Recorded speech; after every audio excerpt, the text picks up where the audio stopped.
Good evening, ladies and gentlemen. Welcome back to the Men in Red 97 podcast. I, as always, am Alan, the pole with the goal, and that goal this week is to find more Dr. Pepper cream soda. As always, I'm joined by my lovely co-host DJ I have cheese fries. and Alex. Grüezi. This is fantastic news. What's not fantastic news is unfortunately the fact that we are out of the Leagues Cup, the fashion of which, it is what it is. Whether it's the behavior of the supporters or just the overall performance that we saw on the pitch, it was an experience. One that I will say from a supporter, standpoint, getting into SeatGeek as usual was kind of difficult, in general, but just the amount of Club America people that were there, it was like 98% Club America people to the Fire fans that I saw there. Like until I went to the the corner where Fambulance and everything was there, it was all pretty much Club America fans. This was, of course, a game where they would be checking people's tickets to make sure to get into the supporter section. Yet there were still apparently a few people with America gear that tried to get in, and Leslie, God bless, was doing her best to make sure that nothing happens.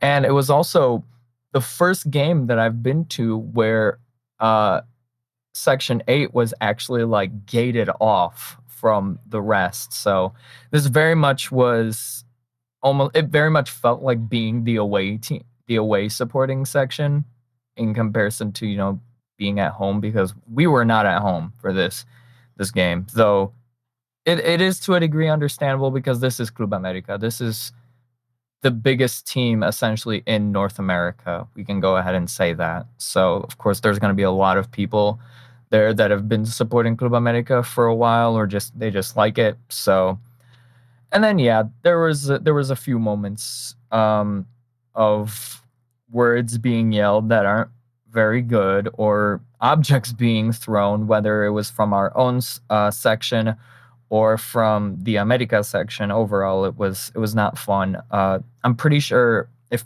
because it's loud there and it's kind of difficult to hear, every time a goalkeeper would take a goal kick, they actually would play music right before the kick was taken that way. So if something were to be yelled, it would be a bit drowned out.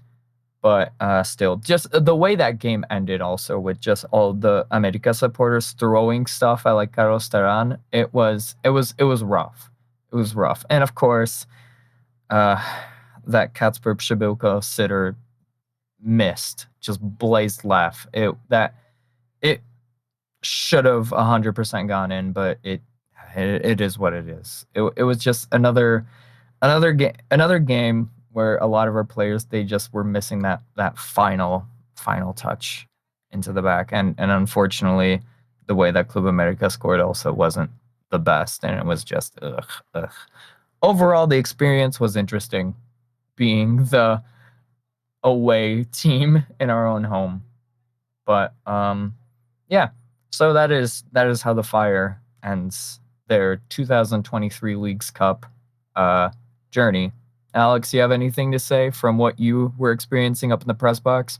Yeah, I mean, I'll firstly discuss really, really briefly about the game. I mean, I don't think there's too much to say about it. It was an interesting, entertaining game and frustrating to come up just short. Personally, the way I see it, if you're going to go out and lose to the biggest and best team in North America, you want to lose to the biggest and best team in North America. If it was Alex Zendejas or Julian Quinones or even Jonathan Dos Santos, or someone scored some incredible goal and we lost 1-0, whatever, it happens, fine. But to lose 1-0 off an own goal with an open goal miss 2 minutes prior, that was frustrating. That's what really stung. But heading into the game, you really got to feel just for how big and how rich the culture of this team is. And there's nothing in this country that can compare to it, because match day -1, so going back the day before the game, just to pull back the curtain, in Leagues Cup, they were having a media day for every game. So the day before, they had both coaches both sets of players, and that it was open to media. And for America, first of all, they moved their schedule. They moved their practice and their press conference to their own location of their choosing. They moved the press conference from like 1 o'clock to like 4:30 to their hotel in Lombard because they felt like it. And then they moved their practice to 6 p.m. just because they felt like it instead of whatever it was supposed to be 12 o'clock originally. So that was interesting. And then getting a police escort to walk into Mount Bridgeview was an experience as well, because there were over 100 America fans stationed outside the practice field.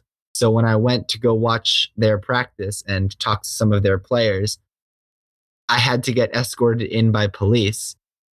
And then when I was walking out at the end of practice and all the fans out there, at this point, there were probably about 200, all with cars, like their cars parked right there outside the field, cameras, flags, scarves, music, waiting for the players. I walk out and there's like a chain of policemen and fire employees blocking the path so that they can't enter the practice field. And it was something unlike I've ever experienced before. It was crazy. Like, for instance, when I was filming the training report, which I hope a lot of you would have seen, we published the day before the game. It took me a full 25, 30 minutes to film that video because constantly America fans were either walking in behind or coming up to me asking, where can I buy tickets? The game was sold out. They're coming up to, where can I buy tickets? This is at the stadium in Bridgeview the day before the game. Like, there's just no way to fully describe how crazy those couple of days were because of how many fans there are and how passionate they are. And there's nothing in MLS that can compare to that. When I spoke to America fans before the game, and it was people had traveled from Mexico, some had driven 10 hours. I spoke to one guy, he drove 12 plus hours from Nebraska just to watch the game on a day's notice.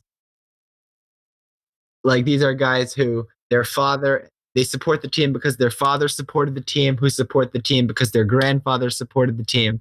There's just nothing that can compare. So it was a pretty cool experience, I'd say, setting aside the slurs that were used in the stadium. Obviously, this time it was a 6-letter word starting with C instead of a 4-letter word starting with P, but still, it's not good. But all around, really cool experience. It would be exhausting to do that every week, but to do it once, it was really fun. Yeah. You can say exhausting again, honestly, even for me, because this game I was hoping with barn burners because they brought some drums, so I was banging away on the bass drum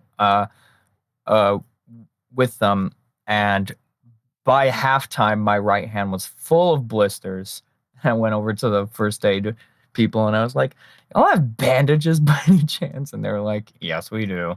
They were like, "What happened?" And I was like, I drummed a little bit too close to the sun.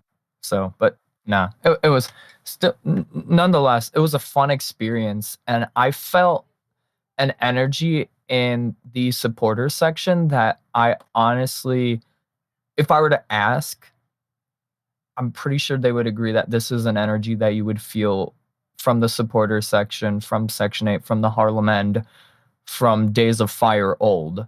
So, like, back when the team had probably a bit more success than they're having right now, and before a lot of fans were kind of driven away, it felt special.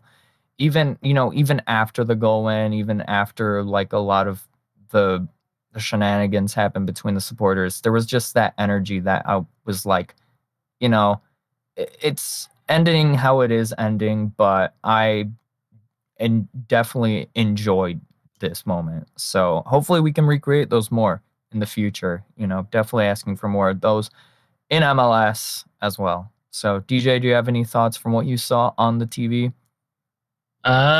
Genuine honesty, that atmosphere sounded incredible. It looked, excuse me, it looked fun. It sounded incredible. The only thing is that I agree Casper should have scored, But even if he does, that goal gets called off because he was a good couple of yards offside.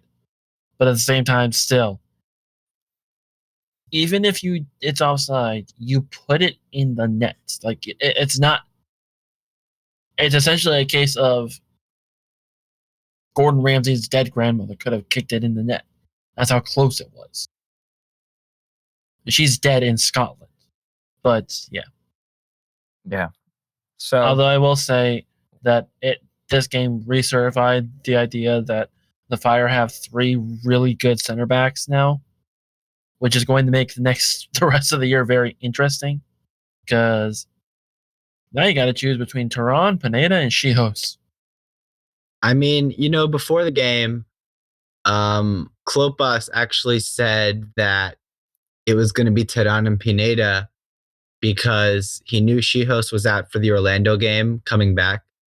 So Shihos' yellow card suspension isn't going to be available in the next MLS game. So he said, well, we're going to put these two together so they're used to playing with each other. So They did well. I mean, if they play that well every game, it's going to be a 3-way battle. Shihos isn't locked into the 11. And that's what we like to see, honestly. Like to see those. There is, however, one last thing. Alex, I'm not sure if you've heard anything. 70th minute after the goal, young goalkeeper goes down. What is up with Brady? Have you heard anything or... Based on the post-match comments from our friend Frank Klopas, I would think he will be fine to come back. I think it was just he got a knee to his back. It was making him feel uncomfortable, and he eventually had to come out. But I think he was fine after the game. He walked off on his own. But you can never be so sure. You have to be careful with back injuries because they can become recurring, and he's already an injury-prone player. So have to be careful with it, but I have reason to be optimistic. That's good. Good to hear. Good to hear. Optimism for the return of Brady in terms of Orlando. So Orlando's not for a bit, so we don't need to talk about it right now. There's still a bit of Leagues Cup going on, so we can talk about more in-depth stuff about the America game as well as other things going on in Leagues Cup, and then previewing Orlando next week.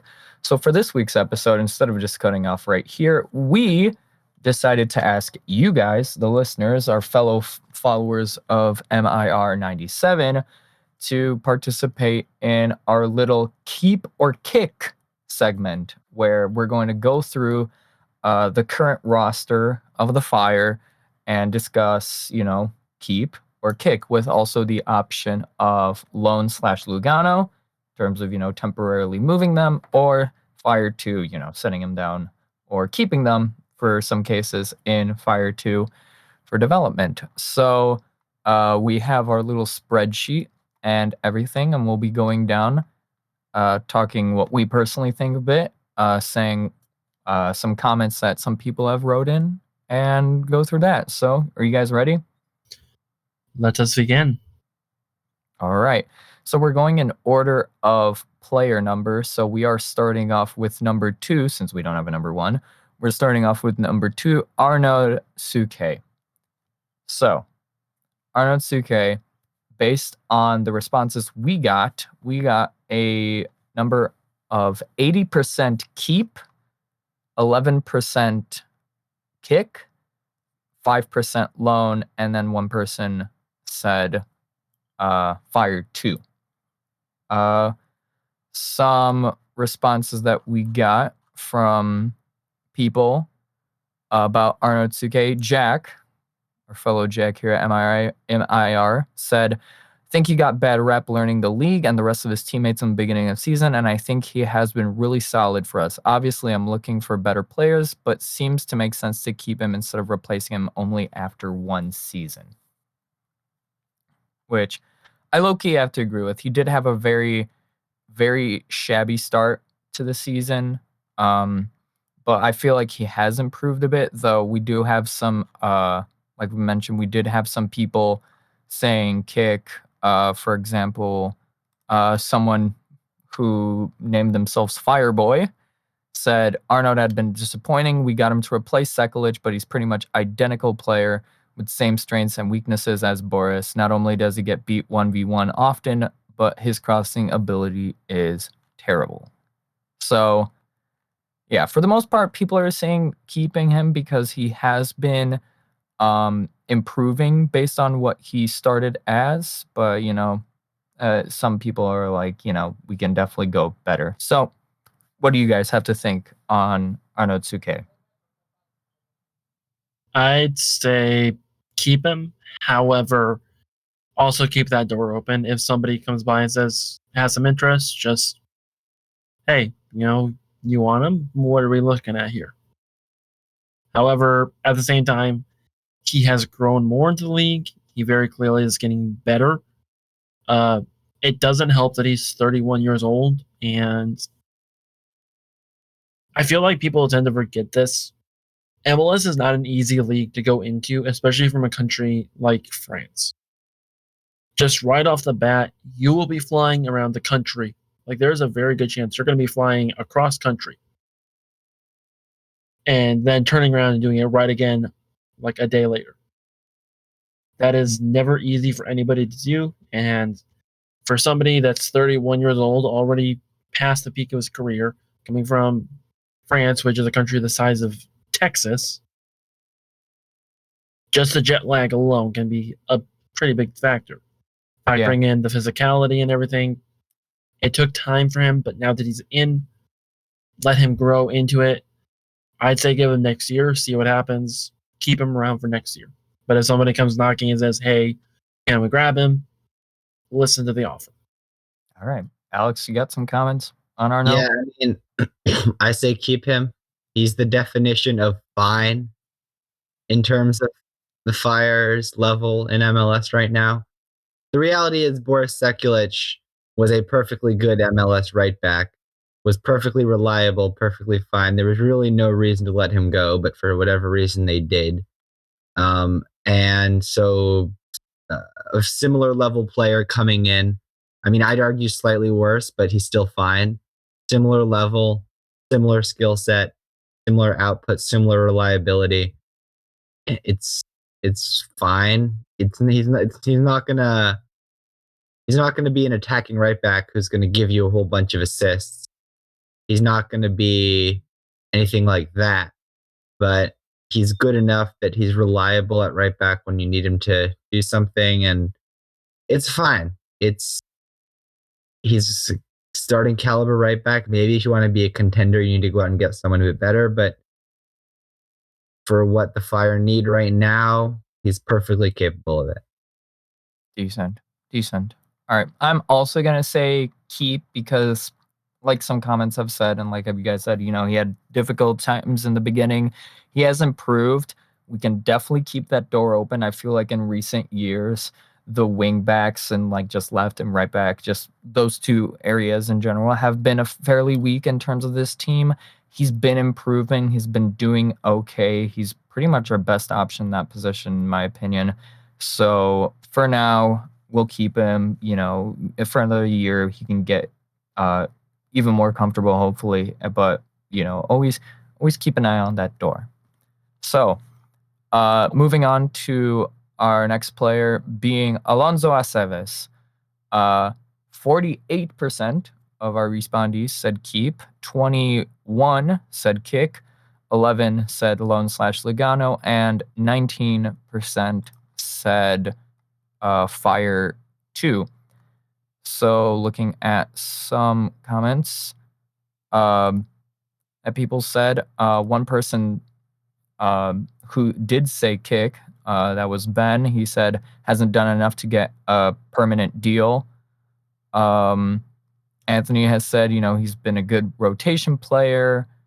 One person, Christian, who has said kick. Alonso has a horrible first touch and has no idea what to do with the ball. Tim, he said currently he is on loan for Pachuca. He has improved by leaps and bounds this year, but I don't see him pushing to become a regular starting in this league. Thank you, Alonso. It's been real. What are your guys' thoughts?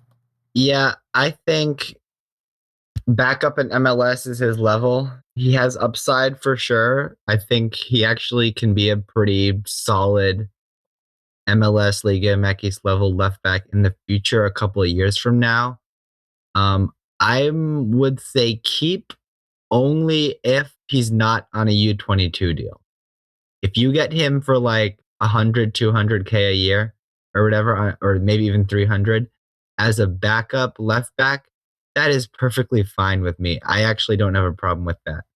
But the fact that he's occupying an under 22 slot, that is probably a waste of that spot because you want to use those spots on someone who's actually going to play regular minutes. And realistically, your backup left back is not going to play every game.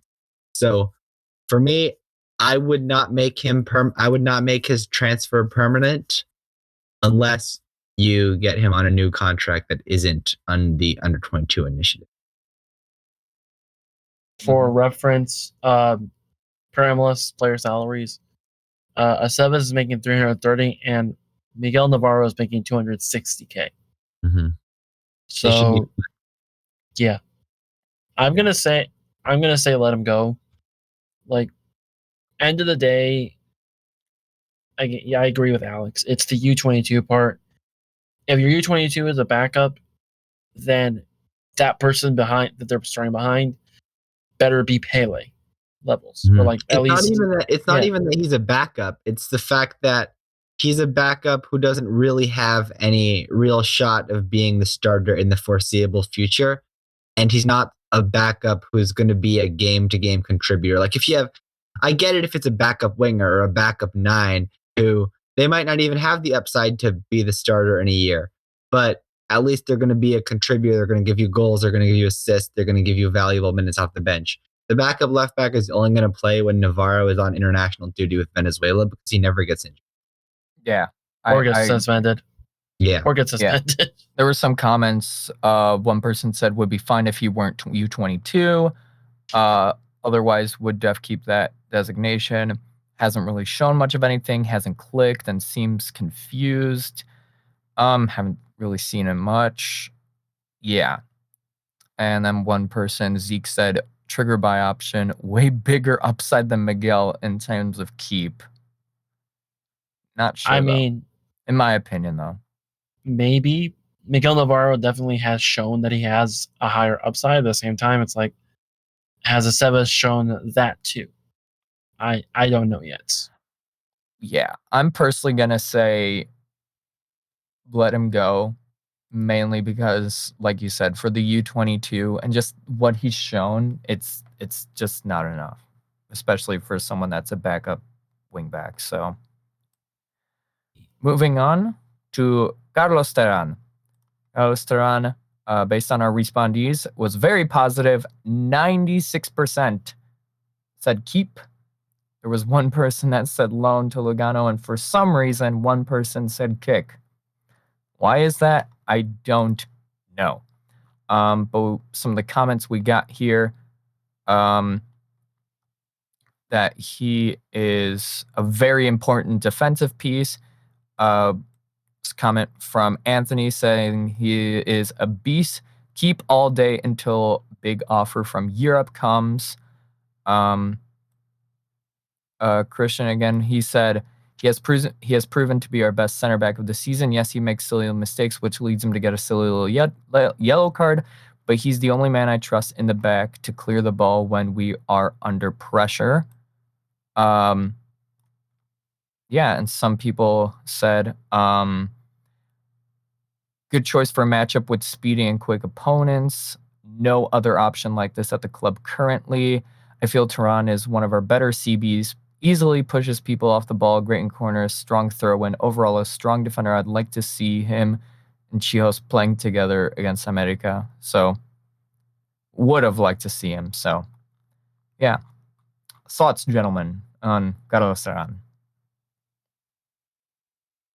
I'm going to say keep unless somebody comes offering. Again, if somebody offers a really good price for him, you sell him. But right now, keep him, without a doubt.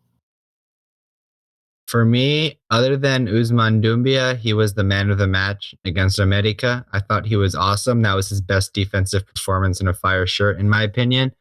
Yes, he can't really pass. He can't really play out of the back. But defensively, he's the Fire's best center back. And I'm sure he will be in Europe one day. But for now, I am perfectly content to keep him in that three center back battle for that position. Amen, I say to that. Carlos has definitely been one of the players you can rely on. There have been a few little injury things that have been coming in here and there, but that's just life.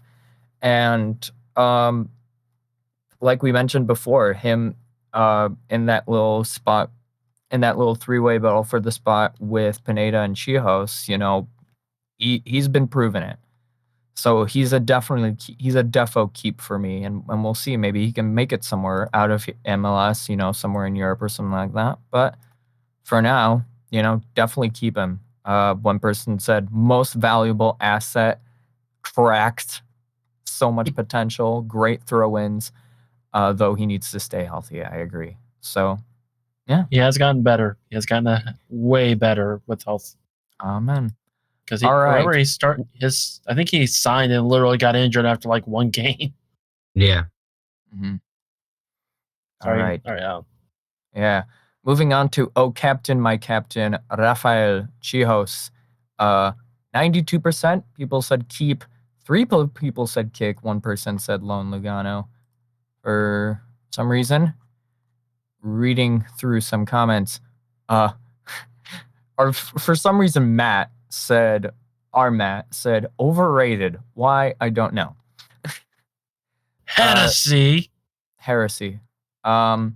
He's our captain, and he's arguably one of the top 3 players in our club, says Sebastian. Our captain, best signing of the Heights era, says Render. Keep for now due to his leadership role, but soon kick due to age, was said by Anthony. Very interesting. Chihas has proven himself to be a great leader and a good enough player. And then one of the people that said kick, the 2 missed PKs against Puebla tells me everything I need to know. That I feel like that's pushing it a bit too far. That's a bit too harsh, especially with the fact that the Puebla PKs were completely pointless since the Fire were going to advance one way or the other. But yeah, don't need an explanation is what something another person said. And Austin said, our captain, the backbone of the club and a true leader. If he sticks around for a couple more seasons and the Fire can win a trophy, he is a ROF candidate for me. Well, I definitely think he should be kept around, and I think he will be sticking around for quite a few years. He loves Chicago so much. He brought his whole family here, his wife, his kid. Absolutely loves it here. And I honestly wouldn't be shocked if he might even retire here, or at least play like 5 years in Chicago, even if it means he has to take less money at some point. That's exactly what you want from a captain, from an experienced center back who was not too long ago playing at the top level in the Bundesliga. He's the best in the air at the club, in my opinion. Arguably the best pen taker. I mean, maybe that's up for debate after missing 2 in the same shootout, which is actually very, very difficult to do. Like, it's an unbelievably rare accomplishment. So shout out to him. But no, keep, of course, easy. Yeah, I think it also needs. Oh, sorry. Go ahead, Alan. I'm not going to say anything. No, I refuse. Okay. You go first. I apologize on behalf of the burrito. It's okay. I think it also needs to be noted, Shiho's contract is up after next year. So keep him, and at the end of the day, he loves Chicago. I'm sure he'd be happy to take a pay cut to stay because he knows he's on the end of his career. Didn't he actually like embrace like Texas culture when he got here too? Like went out and bought a massive pickup truck or something. I remember hearing that. I heard somebody say like he got here and immediately was like, yes, America, and bought like a pickup truck and stuff. I do think he's going to eventually get a U.S. citizenship, honestly. I think he's going to stay here long enough that that's going to happen. Mm-hmm. Oh, yeah. I I agree. mean, realistically, he's like 30% of the way there already, given his visa status. So Nice. He doesn't have a this- green card though. That's the weird thing. I believe he does. Does he? I think so. I may be wrong, actually. I don't think he takes up an international slot. I don't know. I mean, you guys can quickly fact check that as I'll say that he is captain. Oh, captain, my captain. He has definitely stepped up in terms of that. Whenever I watch like the make no little plans, like the videos that they put up, and like him talking to the team in the locker room, it's like it shows that he very much cares about the city, cares about the people here and whatnot. So he's a definitely keep for me. Even if he's been on the older side, he has proven that he is captain, my captain. Yeah, and he's so valuable to this locker room as well. Oh man. I will say it also helps to keep him around because he can then start training the next guy who's going to take the armband. Mm-hmm. Right. Which, I mean, DJ, you and I think we both have the same player in mind. Miguel Navarro, excellent choice. But no, I think you and I both know exactly who we're going to say. Yeah, Mauricio Pineda for those. Exactly. Yeah. AKA CJ Brown 2.0. Love that. Speaking of Miguel Navarro, he is the next player on the docket. 67 or 67, I'm sorry, 67% of people said keep, 18 said loan, 13 said kick. So a lot of people are on his side this time. I did see a comment. I just scrolled past it. I'm I'm so sorry. One person said, I enjoy his S-housery, but ideally he'd be the backup. One person said lack of depth. Other areas we could upgrade first, but he's improved a decent amount. Two people that said loan said makes a lot of avoidable mistakes that cannot be acceptable in the back. He does well sometimes, but I'm also worried he will get a yellow. He's very dramatic when he gets quote unquote hurt. He's getting a lot better is another comment. Good player. This one comment made by Austin as well. Okay, this one was hard. I'm not a Miggy fan, but he's largely been fine this season. I'd like to see another LB be brought in to take or fight for the starting job. That I agree. Oh, here's the comment I was looking for. This one was from Anthony. If this poll was made over a year ago, I would say kick, but this guy has really stepped up his game. One of the best in the squad. I will agree in the fact that he has stepped up. I feel like at times, a lot of like just goal errors you could kind of point to him, but I feel like he has stepped up, especially a bit amount. I would like to see someone else in that LB position, or at like that one comment said, fighting for it. But like I said, that's just been a problem at this team for a while. So, in my personal opinion, I would say keep because we don't have any better options, but keep the door wide open for this one, in case someone does come in to either take or to fight for the position. Charlie Ostrom. Possibly. I would love to see that Charlie Ostrom just come in and literally be fighting Miguel Navarro for that left back spot. That would be amazing. Yeah, I think so too. I was gonna say with him, when he first got to the Fire with Miguel, he was not good enough. When he first came to the Fire, he was quite frankly terrible, was not up to the level of MLS at that point. He was also 20. So, I mean, there's only so much you can expect from a 20-year-old left back straight out of Venezuela. But this season, he's been very good, to be honest. He's been one of the Fire's best players this season. Going forward, he's gotten so much better. Realistically, he needs to have competition. Alonso Aceves hasn't really been that. He's been a lot better than Aceves. I'm not saying Navarro has to be benched for the team's ceiling to be higher. I'm not saying if the team wants to meet their goals, they have to get a better left back. But what they do need to do, in my opinion, is find a guy who is at Miguel's level or close to his level that can actually push him to improve. Because other than, well, I mean, Navarro is the best left back Fire have had in a long time, other than Jonathan Bornstein when he first got there. At the same time, they need to have competition, and maybe you go out and sign someone. I mean, American left backs are not a very common thing that exists. There aren't very many that are good. I mean, a guy who was literally just a couple of years ago considered the USMNT's left back of the future just was an unused substitute against Chicago Fire 2 for Atlanta United 2. Talking about Chris Gloucester. My point is there aren't that many good left backs out there in MLS in the US system in general. So maybe maybe you get a guy out of Mexico like Aceves. Maybe you find a guy from Europe who can push. Maybe it's just Jonathan Dean sticking around and being competition. But someone needs to push him, in my opinion. But I would say keep. Amen. I say to that. Healthy competition is always necessary because when you have someone that's the only person at their job and they don't have someone that is like reminding them that they can lose that job in any minute, the performance can get a bit lazy. So I definitely agree with that. I would say keep, but keep the door open for someone else to give that healthy competition, hopefully. I will also say that the one guy that immediately comes to mind that will never happen is resigning Anthony Robinson. But other than that, yeah.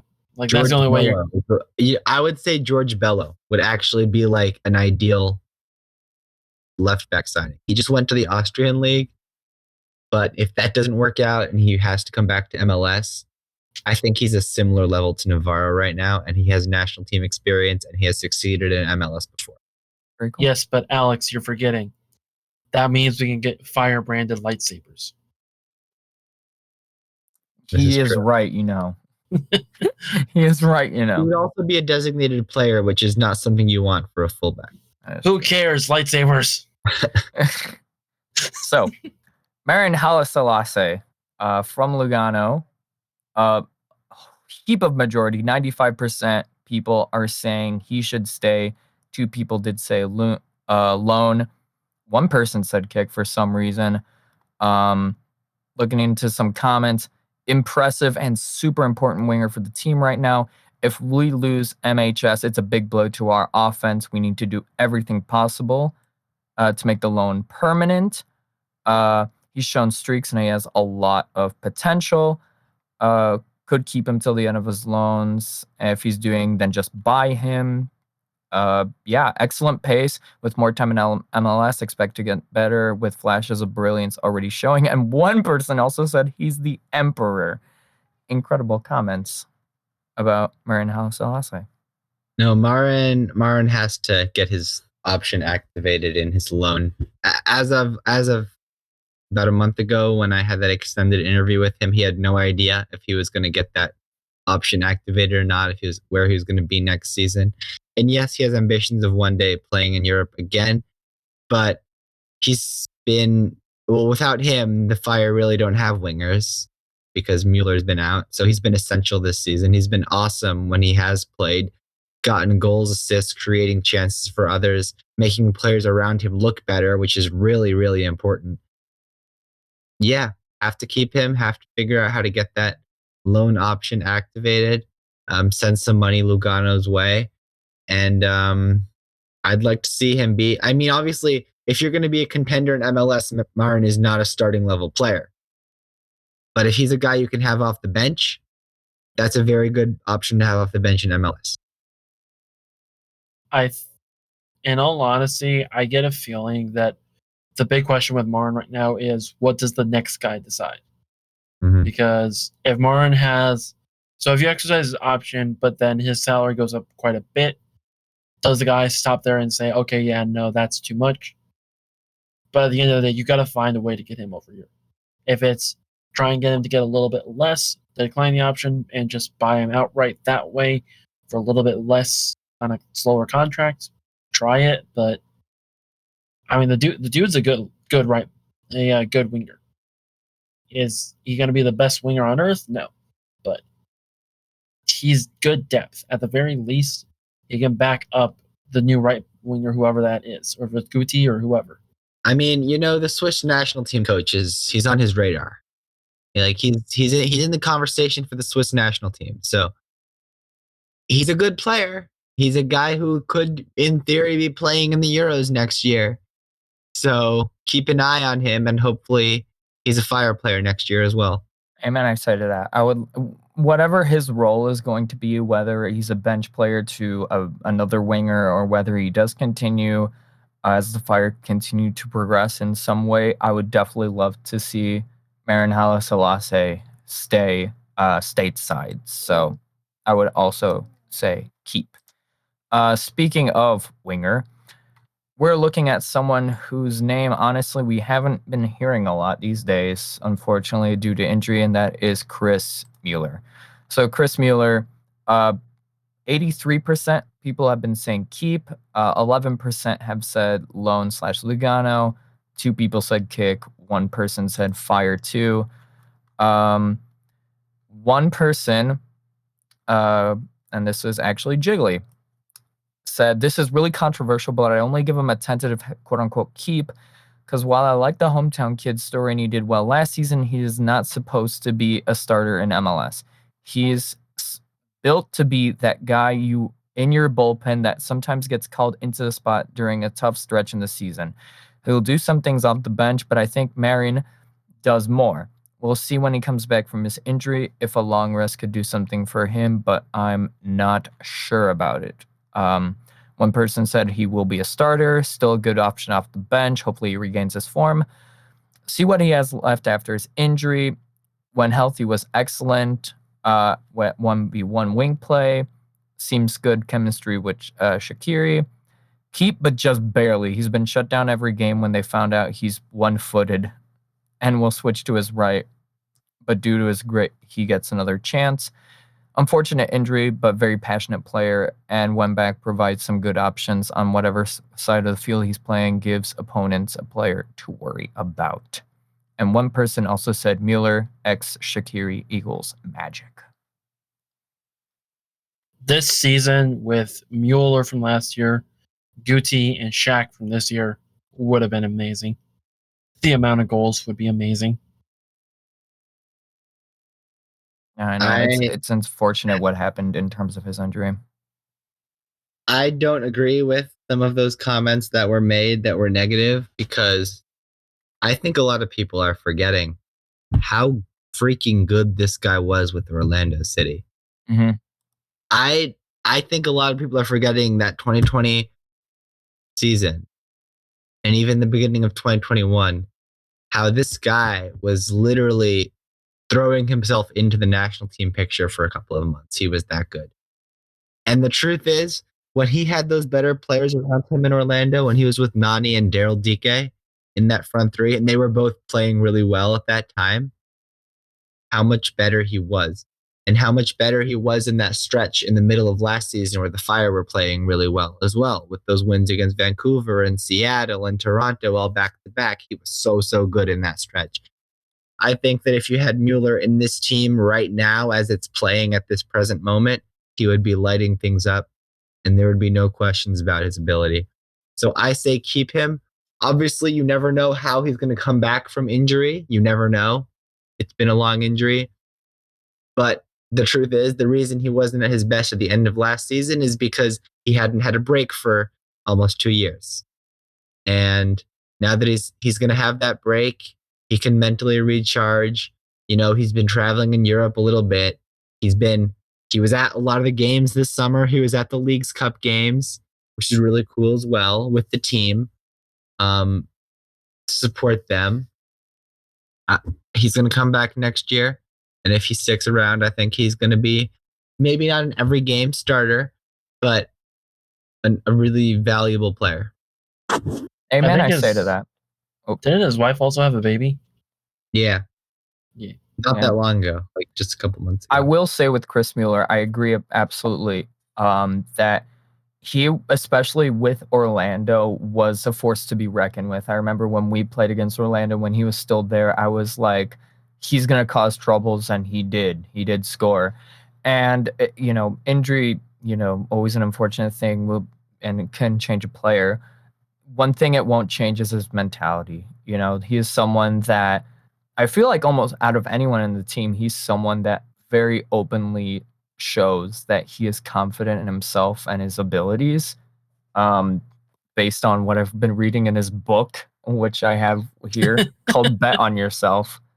I have it. I remember they had it at some event where Tyler Terrence and Wyatt was there, even though he wasn't there. But they gave it to me. I actually did read it whilst I was in Italy. I did see he was in Rome, yeah, so he has been touring. 100% keep.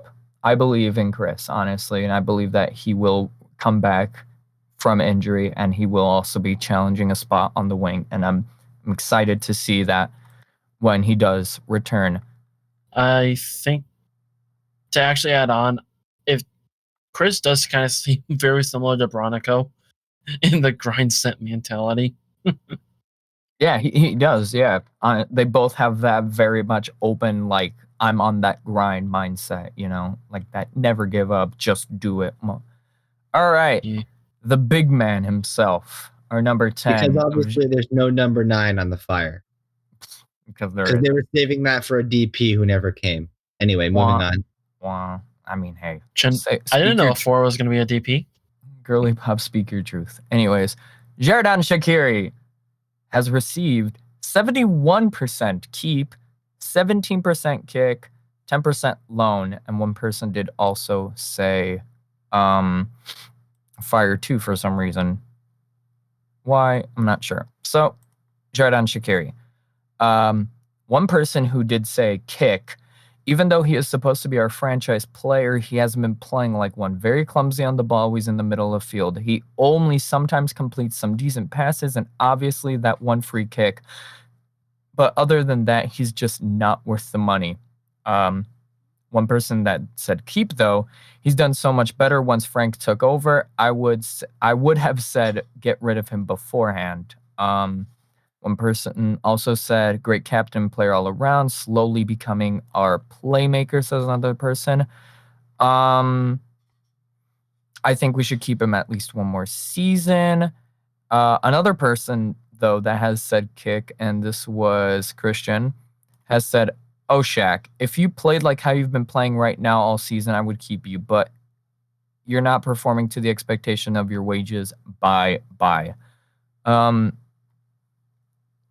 He's definitely changed. Like one person said earlier, since Frankie Klopas has stepped in. This is not the same Shaq that we are seeing as when Ezra Hendrickson has been here. And while we can agree there's still a lot more places that he could be doing better at, one thing is like running with the ball, he's been improving.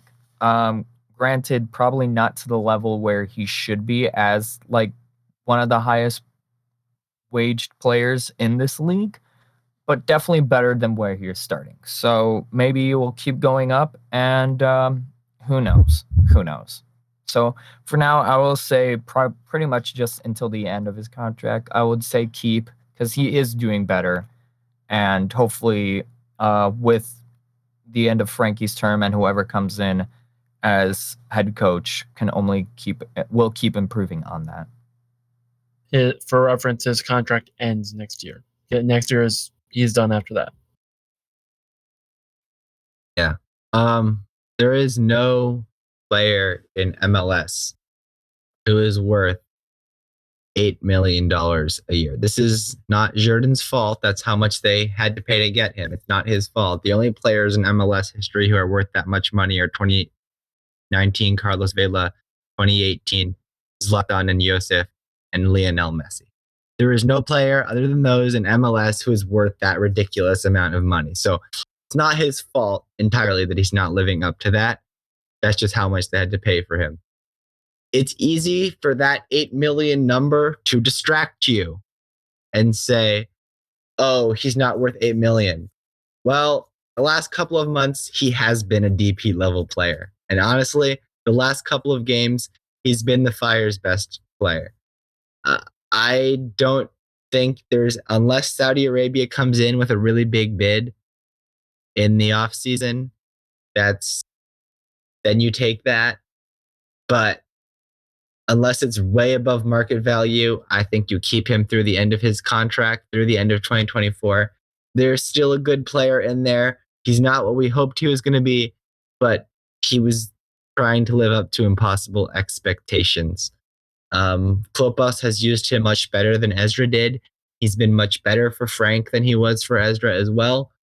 There is still hope for him to succeed.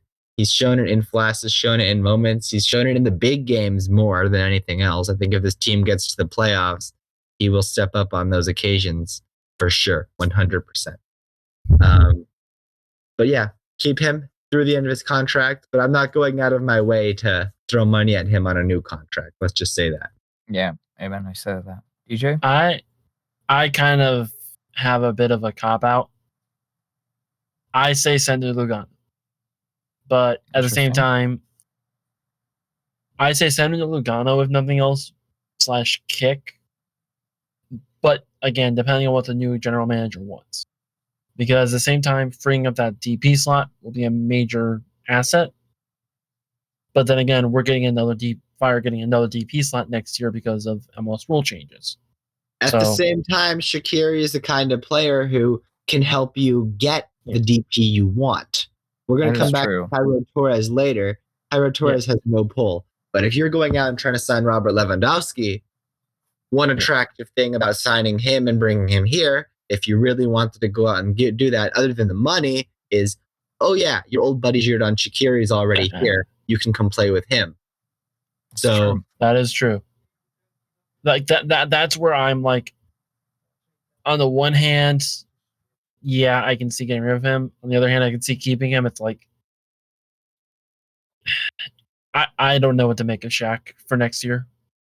Like, obviously, if nothing else, just keep him around because he's only on for one more year. If he doesn't get better, then we know which way it's going. But yeah. All right. Here's also someone that is definitely going to get a lot of fire. Kick. Yes. Kacper Przybyłko. 88% are saying kick.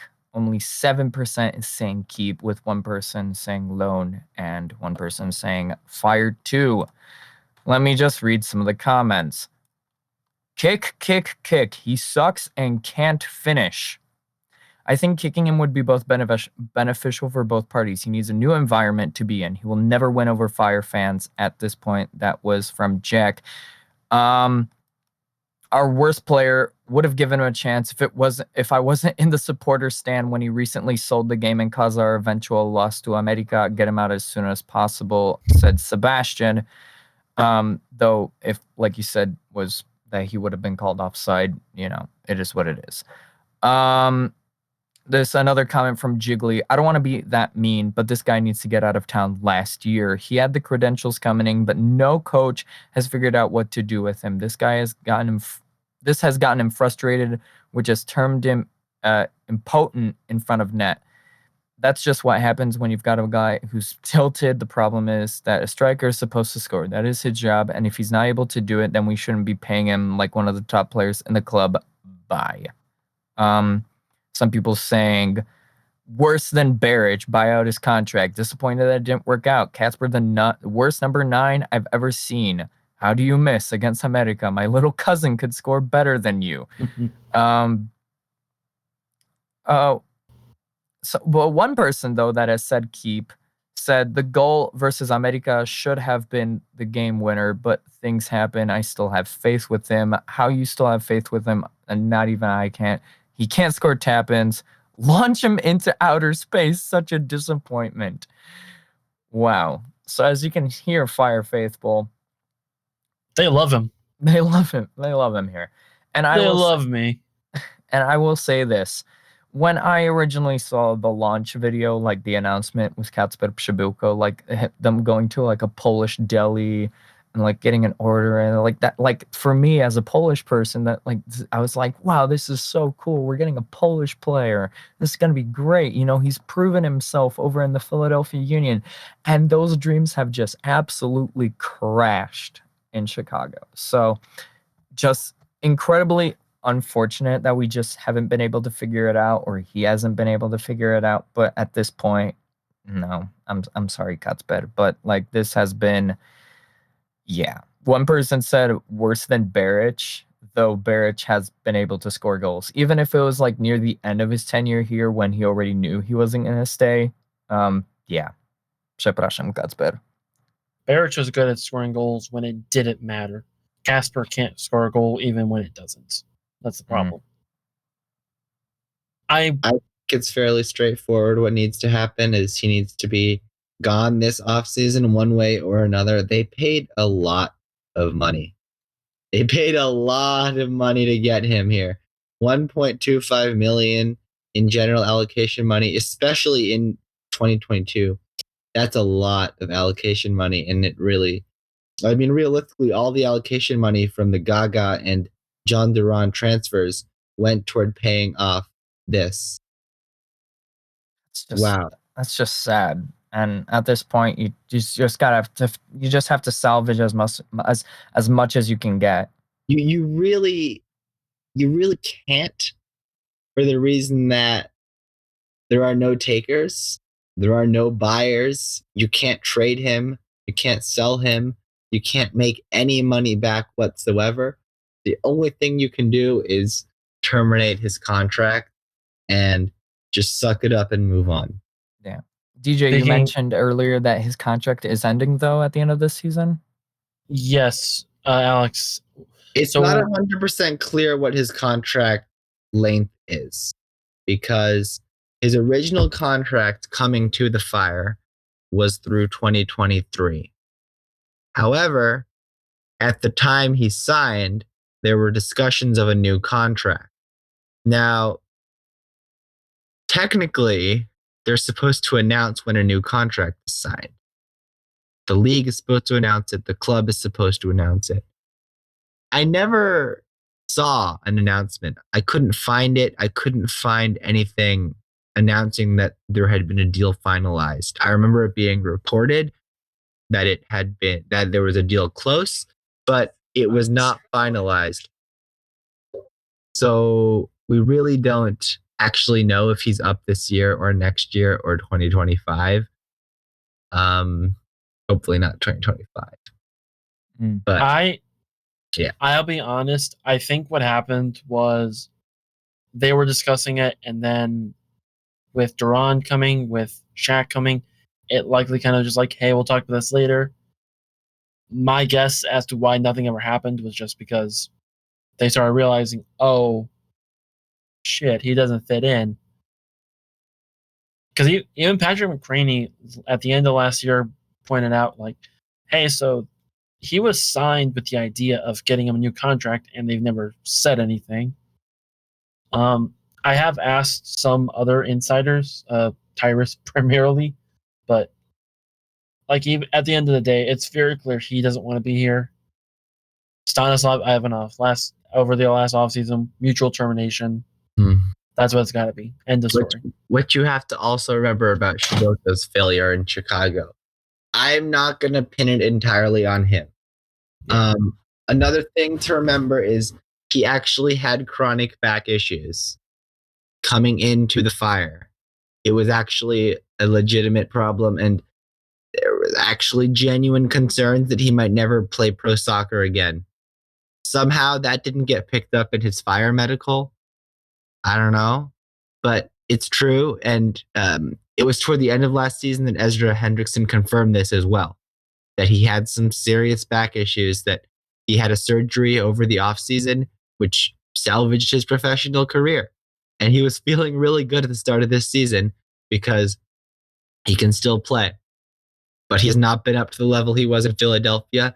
He has not been a system fit.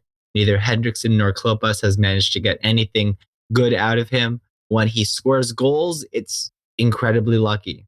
And that seemed like a harsh thing to say, but if you remove his goal against, I want to say it was Cincinnati, which was like a curler from the edge of the box, that was fantastic.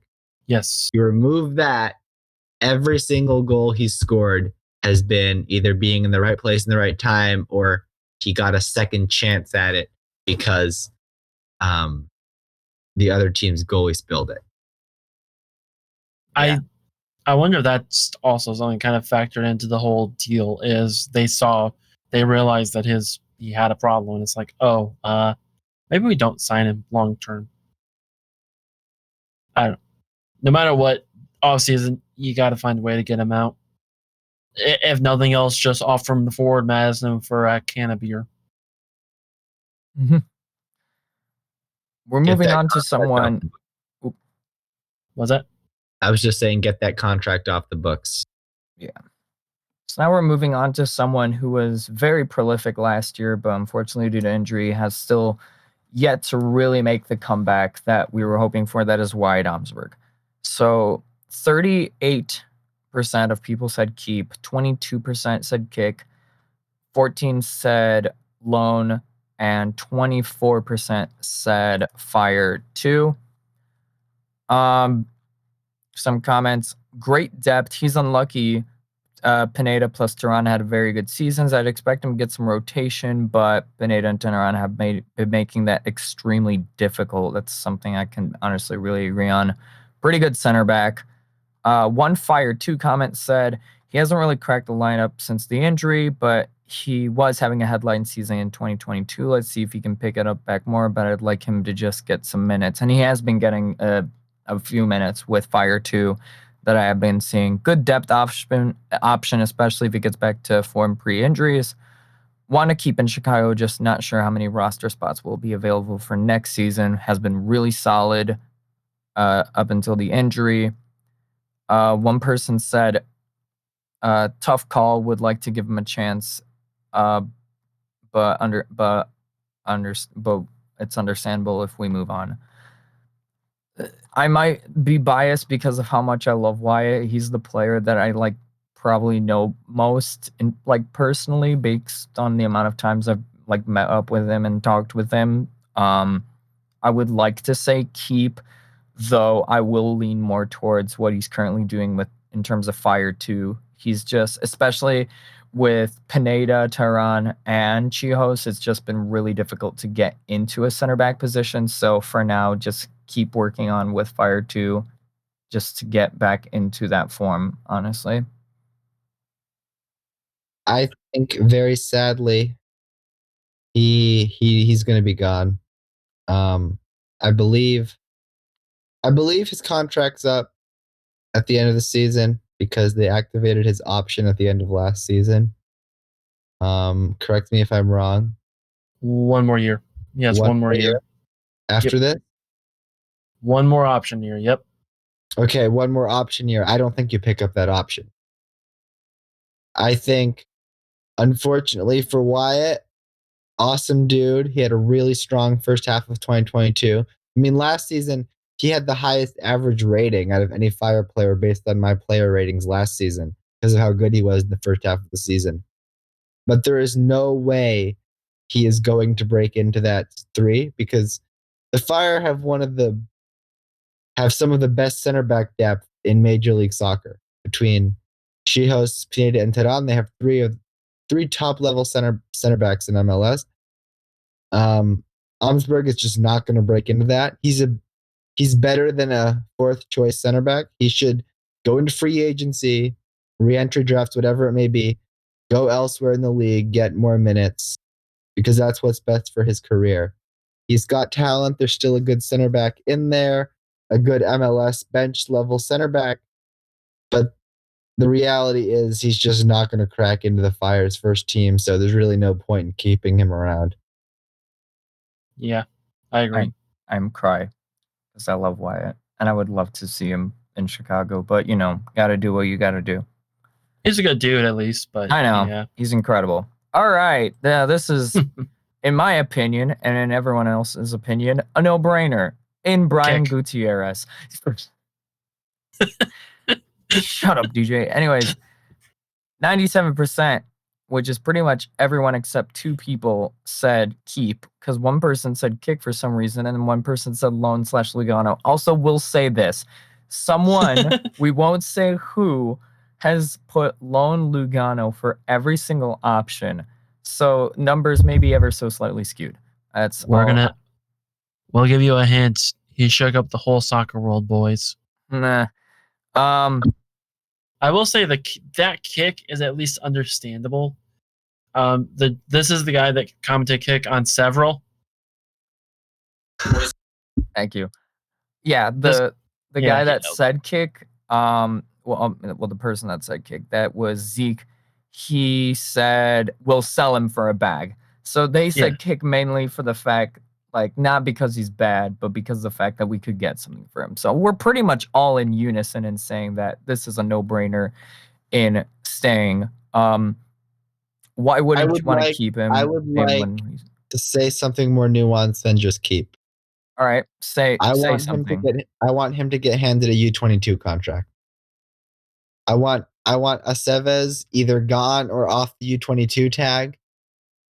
I wouldn't even be opposed to Federico. Oh, we'll get back to Federico Navarro, but I want Guti on a U22 tag, earning 3 times as much money as he's making now, because he's not on enough money, and I think you can keep him for another year and a half. I think you can keep him till summer of 2024 or 2025, but he should be on that higher salary than he is right now, because he's right now your best attacker, and he's your number 10. He's your best attacking player on this team, and you want to get the most out of him. You didn't get the most out of Georgi Mihailovic. Luckily, the soccer gods gave you a do-over in Brian Gutierrez, and you don't want to screw it up. For reference, right now he's making $250K a year. Yep, he should be on at least $600K, and I believe U22 contract goes up to $650. Yes, I believe so. So he should be making $600 or $650, and you keep him around for at least another year. You definitely should be making more. One more full season and send him to Europe / a big club, collect a massive fee for him. He's been a breakout player, which has been huge considering his age and homegrown status. Amen, I say to that. Best player in the squad, in my opinion, a beast. His build-up game is amazing. Seems like the refs have an agenda against him because every time he scores, he calls it back. Man, he's so unlucky about that, honestly. He did score against Puebla, by the way. I'm pissed about that. No, he 100% scored. He's Guti. That's what one person said. He's the key to the entire offense. You want the engine to run, start this guy. Probably our best player. Hopefully we can keep him before a European team picks him, much like Duran, especially at his age. Amen. The only thing I think I have to say is, when I said Shaqiri, I'm okay losing Shaqiri for one reason. We already know who's replacing him. We already know who's going right into that middle slot right there. Amen. All right.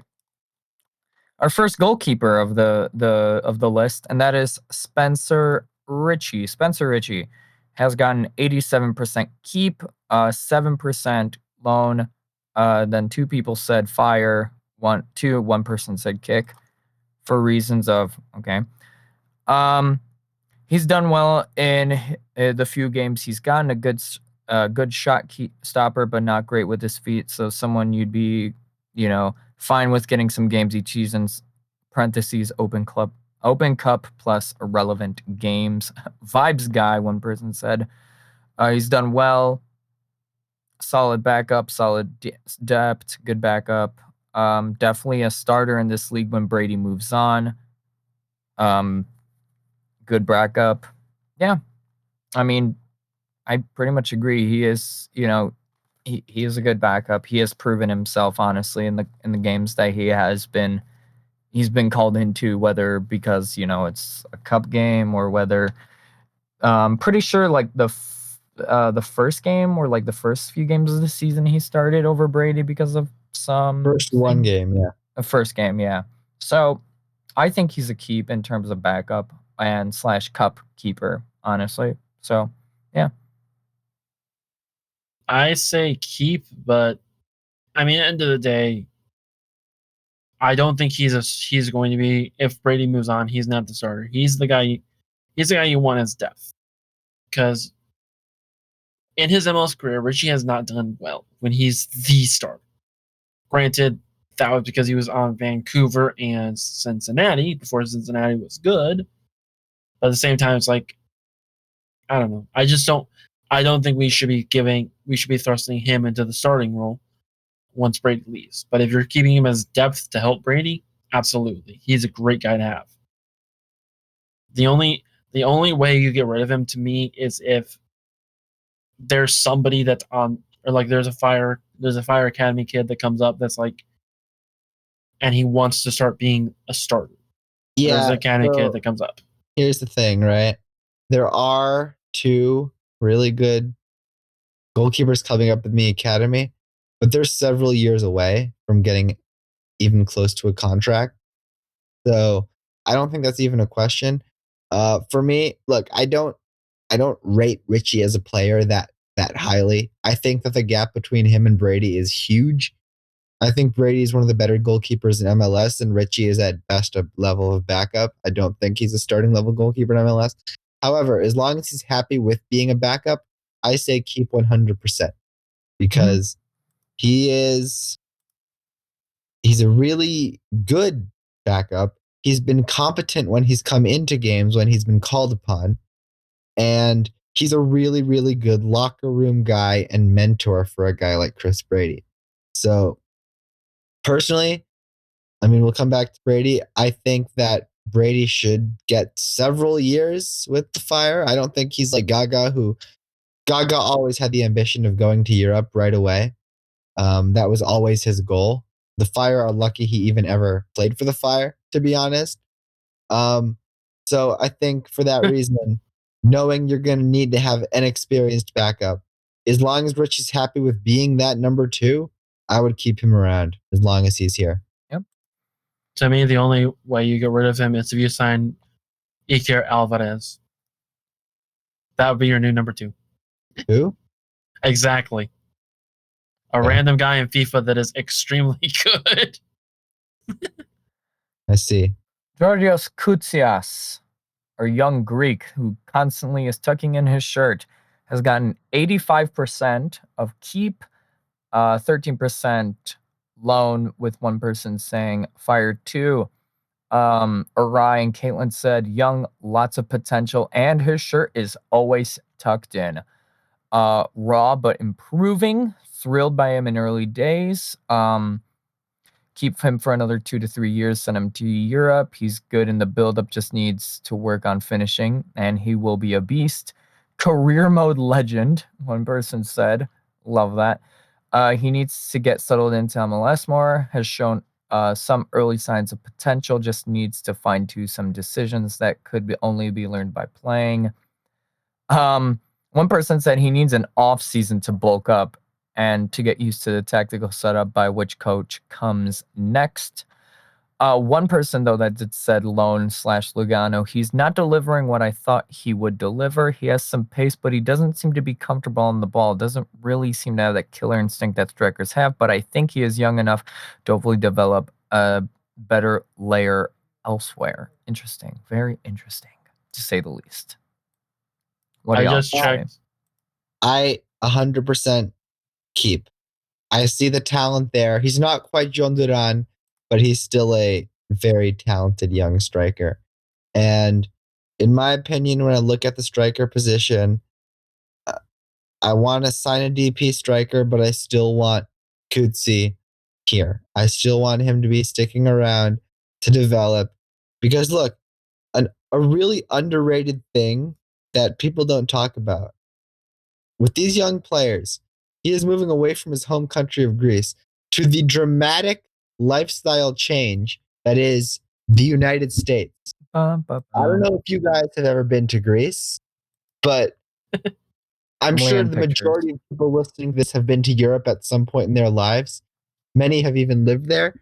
It is so dramatically different of a lifestyle to living in the United States that imagine having to not only make that shift when you're 19 years old, just turned 19 years old, but you're away from your family, you're on your own in that completely new environment on very, very short notice, And oh yeah, you have to go perform at a high level in a professional sport at the same time. That's an incredibly, incredibly difficult adjustment. John Duran struggled mightily with that. And he was so good that he persevered through it and was scoring goals right away. But Kutsias, I think, come next year, even 2025, he's going to be a really, really, really good striker in MLS. Just has to be patient with him because it's a difficult adjustment, and he's working on it, but he'll get there. Hey man, This is why Frank Lopez is a very good asset to have with Kutsias. Mm-hmm. I also need to point out, I just checked, Klopas also tucked his shirt in, so that we're just going to say that's where Kutsias is getting it from. Incredible. Incredible to say the least. So Kutsias. Definitely a keep in my opinion. He's Greek, and I play the Greek bouzouki. So if he does become that prolific goal scorer, I'll bring that to the games and I'll play that for when he does score. I'm excited for that. We just need to get you just like one of every instrument from the players' nationalities, and you just like have this giant orchestra by yourself. Love that. Jairo Torres is another player who has gotten majority kick. 55%. So not as bad as Katzberg, but still up there. With another 27 saying he should go on loan. We did have 13% people saying keep, with 2 people saying fire 2. So some comments on our man Jairo Torres. Let's see. For a former Liga MX champion, he is not showing up for the Fire at all. Even when he is on the field, he has very little impact. Just not seems to be working out. If he can be moved, move him. Free up a DP spot. He hasn't done anything. As a young DP, this may be the biggest DP flop in MLS since DPs were implemented. I'm saying DP a lot. Honestly, think we could find a better winger. Until we can, I just loan him out, is what one person said for loan/Lugano. It's unfortunate that injuries have kept him from making a mark here, but it's probably the best for him to move on, is what Tim said. So, yeah, this is another one similar to Aceves that because of the contract that he is on, being a designated player, it's definitely not appealing. And like for his age and everything. So yeah, he's just, it's been a bit infuriating, honestly, just with the level of hype that was surrounding when he was in Liga MX, and then he comes here and gets immediately injured. So yeah, it just hasn't worked out for him here. Yeah, with Jairo, look, you can't send everyone to Lugano. Like, I know they're out there, it's an option that exists, but you really shouldn't be sending too many players there. But for me, Jairo Torres is the definition of a player you need to send to Lugano. There's still a player in there. I truly believe there is still a good player in there. 2019, he got called up to the senior Mexican national team and played in a friendly. He was whatever, over $5 million transfer. He was a player who was on Tata Martino's radar, and a player who, when he came to the Fire, Mexican national team supporters were upset he was coming to MLS and not going to Europe. There is still a talented player there, and I truly believe that, and one day he will succeed as a professional soccer player in a good league. However, right now, the Chicago Fire need to just get him off the books, free up that DP slot, because right now he is the worst designated player in the entire league. Yeah. I'm not exaggerating when I say that. I think right now he's the worst DP in the league, value for money. Taking up that slot on the roster, which is incredibly valuable. So I send him to Lugano. He said, I mean, you know what? I'm going to go ahead and say this. When he came to MLS in his first press conference, he said Chicago was a stepping stone to go to Europe.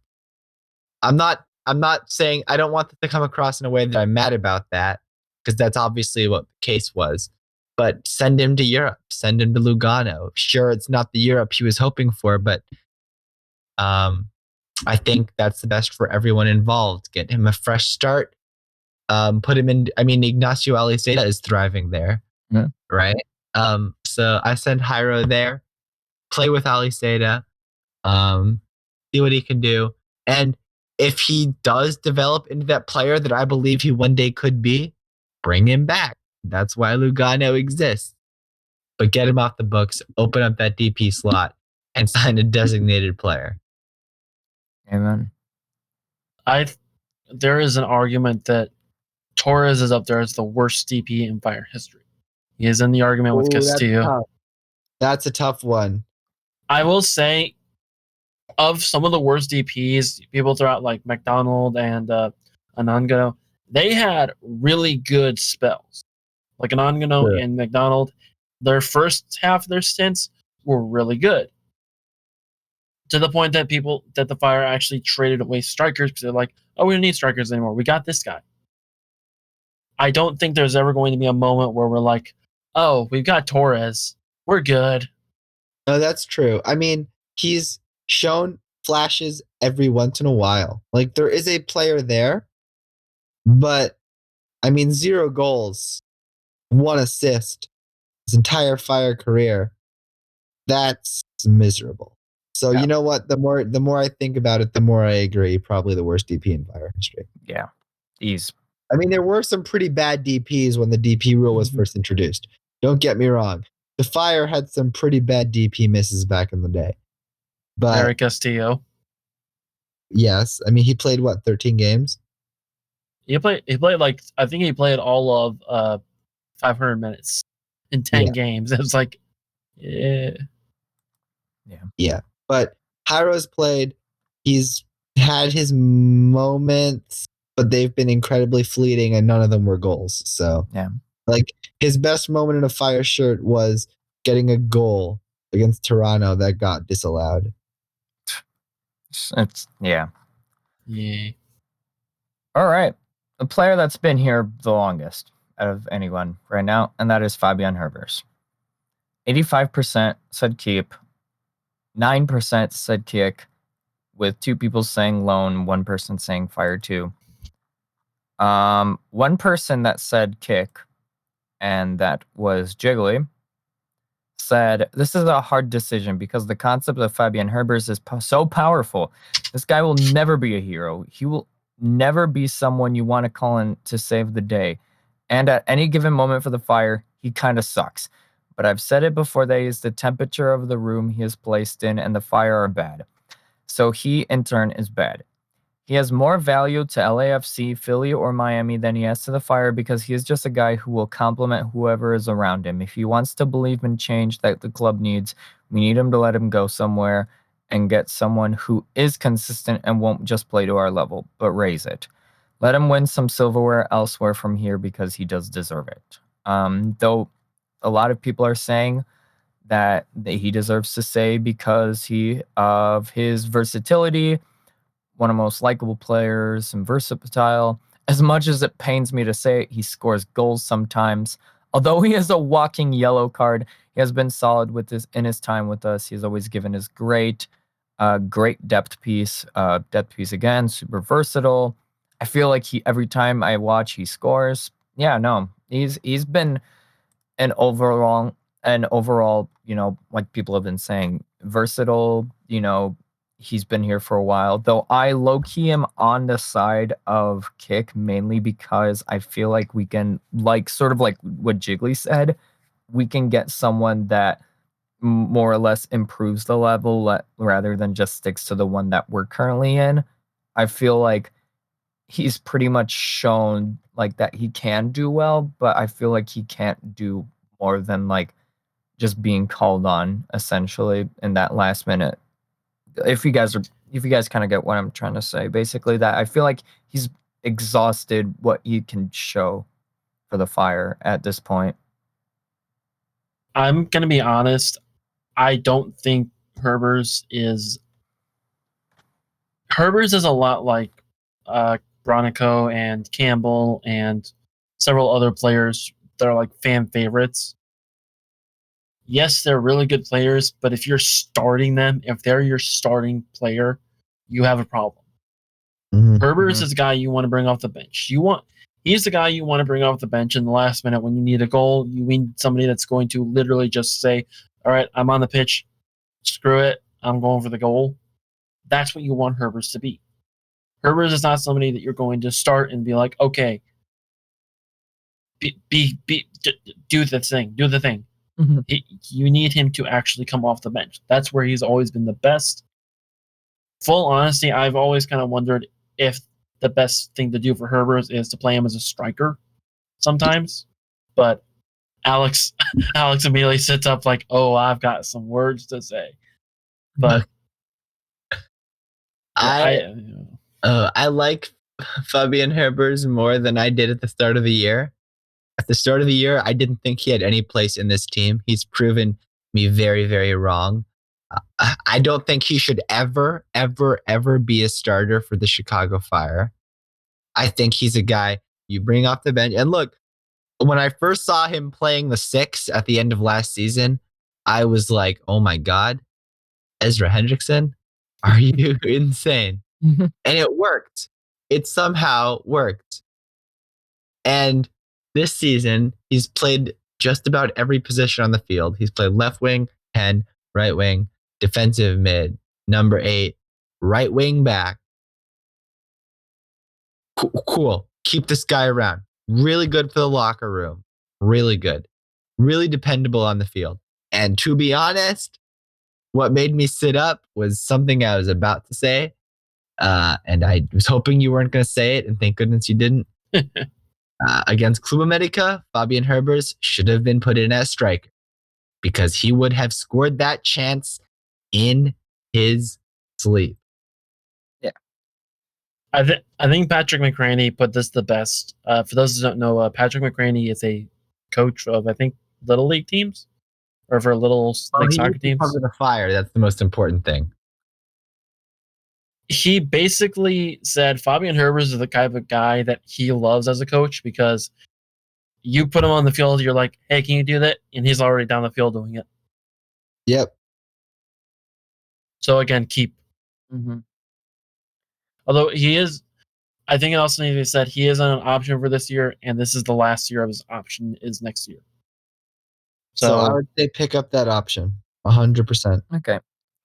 I know I'm in the minority that said kick. That's mainly because I feel like we can get someone that's better than him, but you guys are right that he can be called upon and he, with his seniority in the team, has a presence in the locker room. Yeah, he definitely could have scored that one goal against America. But him and Marin are very similar players in that regard. Yeah. They're not starters, but if you have them both as if your first two options on the wings off the bench are Fabian Herbers and Marin, let's not say you are in a very good spot. okay. Mauricio Pineda has gotten 92% keep, with 2 people saying what? Both Alex and I just set up like both of us are in the Pineda fan club, so Oh, okay. I just we you guys. I thought I did something wrong. Lone Lugano, 2 people with 1 saying kick and 1 person saying fire. 2. Maurizio Pineda. 1 person said I'm only keeping him because he is from here. Interesting enough. Pineda is the man. He's always proven his worth whenever he gets minutes. One of the smartest bits of business that Heights was doing in locking him down on a long-term goal at a long-term deal at a reasonable price, worth every penny and then some. Plays well, good attitude, another good utility player, showing excellent versatility, being able to play in midfield or defense. I think he provides some good defensive depth. He's good on passing and tackles. He is my favorite player. He's done so well and such a versatile player. He can play multiple positions. 1 person just said, good, solid on defense, good depth at CDM. It's another no-brainer in terms of keep, in my opinion. And like you guys mentioned earlier, he is definitely a candidate for the captaincy at the Fire, especially if he stays long-term. one thing that I feel like needs to be said with Pineda, people beforehand you talked about Herbers is the longest formerly tenured player with the Fire. Mm-hmm. For reference, Pineda's been there since 2013. yeah, Pineda was playing with Austin Berry. Like he played for the Fire Reserves with Austin Berry. That's how long Pineda has been in the Fire's system. And he was with the Fire for what, like 3 years before that with the Academy. He was with the Academy. He was in that Academy team that won the national championship alongside Georgi Mihailovic and Cameron Lindley. Wow. Like realistically, Cameron Lindley, by the way, that's a name I did not expect to mention when we started recording. But realistically, Pineda probably could have got signed straight out of high school. Like realistically, he did not have to play college soccer. He could have been signed at 18 at the same time as Georgie. He didn't get signed for some reason. I don't know why. I'd have to look into that, but passes in the past. Right now, he's arguably the player of the season. It's either him or Guti, in my opinion. It's one of those two for player of the season. Oh, you forgot Brady. He's right up there as well, but I would say he's number 3. So yeah, no brainer. I think he's future captain whenever Shihos is gone. He's Mr. Chicago, the new Mr. Chicago Fire, if we're being honest. Yeah. I do kind of wonder if the reason why he didn't sign out of college is Victor kind of came to him and said, "Hey, so you know what happened with me? Maybe just go to college just in case." That's fair. That may have been a part of it. Strictly from a soccer perspective, he was good enough at that point to sign a contract. He might not have played right away, but and obviously things worked out pretty well at UNC. He enjoyed his time there significantly and developed as a player, won some stuff. But no, he's in a good place right now. All right. Absolutely. Kai Kamara has received 80% keep, 18% kick with one person who we won't name, but you can infer saying Lone Lugano. Some comments about Kai. One person that did say kick, love the dude, but we need a in their prime striker for the future of this club. He's been excellent this season, but with his age and retirement looming, this would be a great last season with the Fire. Love him, but he'll probably hang it up after the season. No.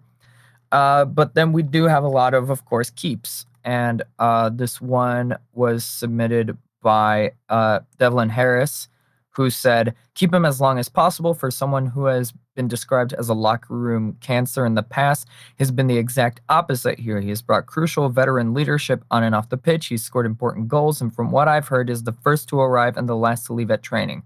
I've heard that he's spent significant time mentoring academy players as well. He's exactly what you want from a veteran and deserves a spot here as long as he wants to be here. Yep. I mean, for me, Kai Kamara, he has no option for next season. So they would have to give him a new contract. I don't know if he's going to retire. I don't know if he's going to stay another year. But with Kai, and now that we've gone through all the strikers, other than Misa, but whatever. And now we've gone through all the first team regular strikers. I can say this. I want next season sign a designated player striker with the slot that's hopefully freed up by Torres. So go big or go home. Sign a 20 goal plus a season striker. One of the highest paid players in the league. Don't care. Just make a splash with your number 9. Kutsias as the backup to develop and be the eventual successor. And Kai Kamara, if he's willing to take another year, if he's willing to stay another year, him be the number 3 striker who you can sub on in the 80th minute if you need him to be, because that's what he should have been this year anyway. Mm-hmm. So I would say keep if he's willing to stay. Look, I have a suspicion he might be retiring, or this might be his last year in MLS at the very least, because when he did come here, he did sign a contract that had no option. He also was in the All-Star game, which for me might have been a sign that he communicated, this is my last year, and Garber and the front office of the league wanted to give him recognition for that, even though it isn't officially announced yet. He's content with not being a starter, so that's not a problem. But if he's willing to stay another year, keep. But if he wants to retire or wants to go back to Sierra Leone or whatever it may be, fine, go for it. If he does retire, I would try to keep him in Chicago in some capacity as an assistant coach or something, because he's been that good for the locker room. Like Guti has Guti's not even the same position. He's benefited so much from having Kamara there as a mentor to show him what should be done as an experienced professional. So keep him if you can. If not, not the end of the world. Yeah. Veteran presence is always needed, and that's something Kai has, not, because of how much he's played in MLS and the fact that he is still showing how much he can do, coming off the bench or playing for a decent amount. I definitely think that I do think that he will probably be ending this season. I think he knew that he could at least get one more season with the Fire and the situation we were in, so he definitely was okay with coming here. Though I don't know if he would want to keep continuing. I feel like this might be his max point. Though I did read one comment saying that if it's possible for him to stick around as an assistant coach or a youth coach, by all means, I'd be down with that. So in terms of that case, I would say keep. I agree with both of you. Like, I don't know what he's going to do this year with the fact. Obviously, I don't know what's going on behind the scenes with him for the last couple of games. Alex might know more. I don't want to. You know what? I'm just going to go out and say for the record, officially confirmed. It's personal reasons. He asked to take a short break, and Klopas gave him permission. So just to be very clear, it's not injury, it's not anything like that. It's just he asked for a break, and Klopas gave him permission for it. Yeah. So like, with that even set aside, it's like the man's going to be 39 this year. I'm reminded of Jonathan Bornstein saying, "Yeah, I can go until like my 50s. You can try, but eventually the body's going to catch up with him." And it's very clear that it's starting to catch up with him. Mm-hmm. So yeah, I am in the. It's up to him. I'm where I am with Bornstein. It's like it's up to him if he wants to continue at a reduced salary and as like the third string or possibly fourth string if Misa breaks out entirely. Then yeah, keep him. But if he decides to retire or if he says that, then just he's been good. Try and see about getting him with like Fire 2 or something. Yeah.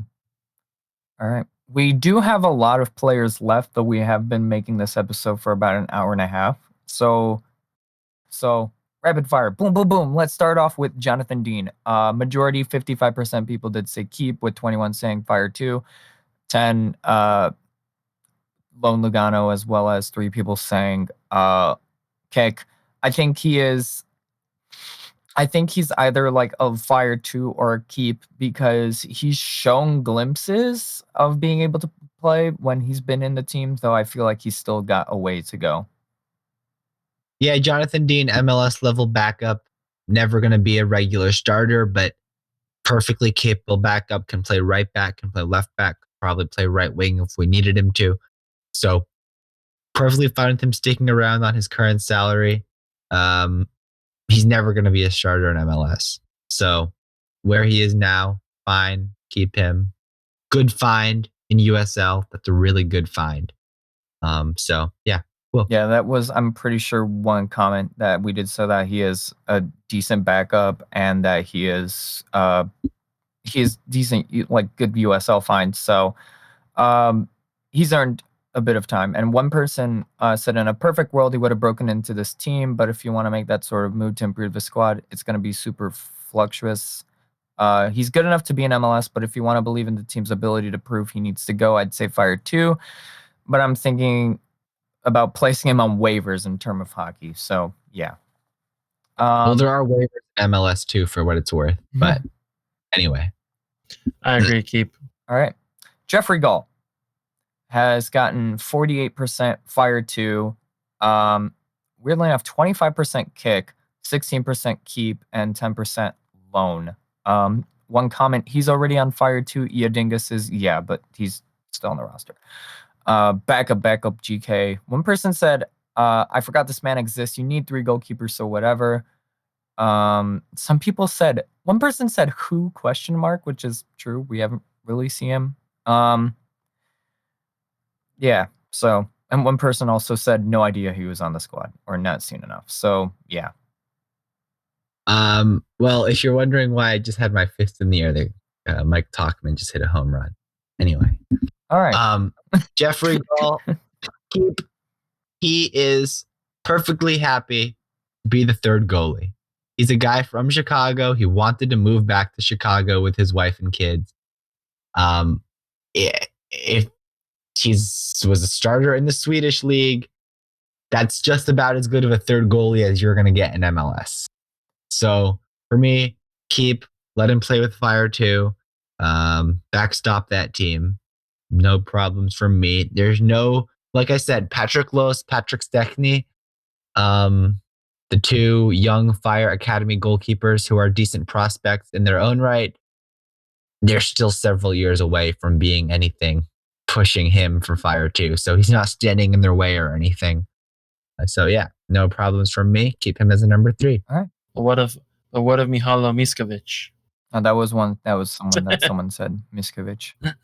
He's not going to go anywhere. He's a backup MLS Next Pro goalie. That's fine. Okay. I agree with Keep though. So yeah. New boy on the block, Usman Doumbia, has received 90% keep, with 3 people saying loan, 2 people saying kick, 1 person saying fire 2. I think he's good on paper. He is a player that the Fire have been looking for. Great box to box. It's only been 2 games, but I hope he works out. Some person said he's only a 1-season loan. Let him be. Get him off DP contract, and he's a solid replacement for Jimenez. We need to aim higher with our DPs. Right now, it's too tough since he's only played 3 games. But some people are saying he's shown some solid. He's shown solid, performances. He's been excellent, looks solid, though he's not DP. I haven't seen too much of him, honestly, because this deal happened while I was still in Italy. So like I said, I low key haven't thought too much about it. So I'm not gonna exactly say, though. From what I've been reading, he's a keeper, even if it's not to be on or even if it's temporary or or get off of a DP contract. My question is, if we buy him out, does he become a TAM player? Yeah, so we won't know how much money he's on until September, probably. I'm imagining MLS Players Association is going to do another salary dump in September. That's usually when they do the fall one, maybe October. We'll find out. Either way, my impression of him is he's definitely not a designated player, most likely, because realistically, what is he, 30, 31-year-old from the Swiss League isn't going to be a designated player. But sample size is really too small to make a completely fair assessment on it. But based on that sample size being 2 games and 1 appearance off the bench, I'm perfectly fine with him being a TAM player next season, honestly. He could be a top defensive midfielder in MLS. This is another one of those, I'm going to say, whoever the next general manager is, you got to make that call. Mm-hmm. Because my thing, obviously we have the rest of the season to decide, but it's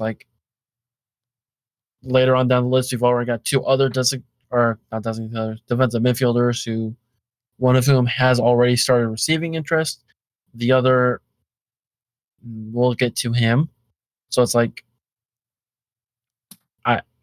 just whoever the next general manager is. The reality is, I think he's good enough to keep. I think I need to see more to know for sure if he should be a TAM player. But the early signs are good.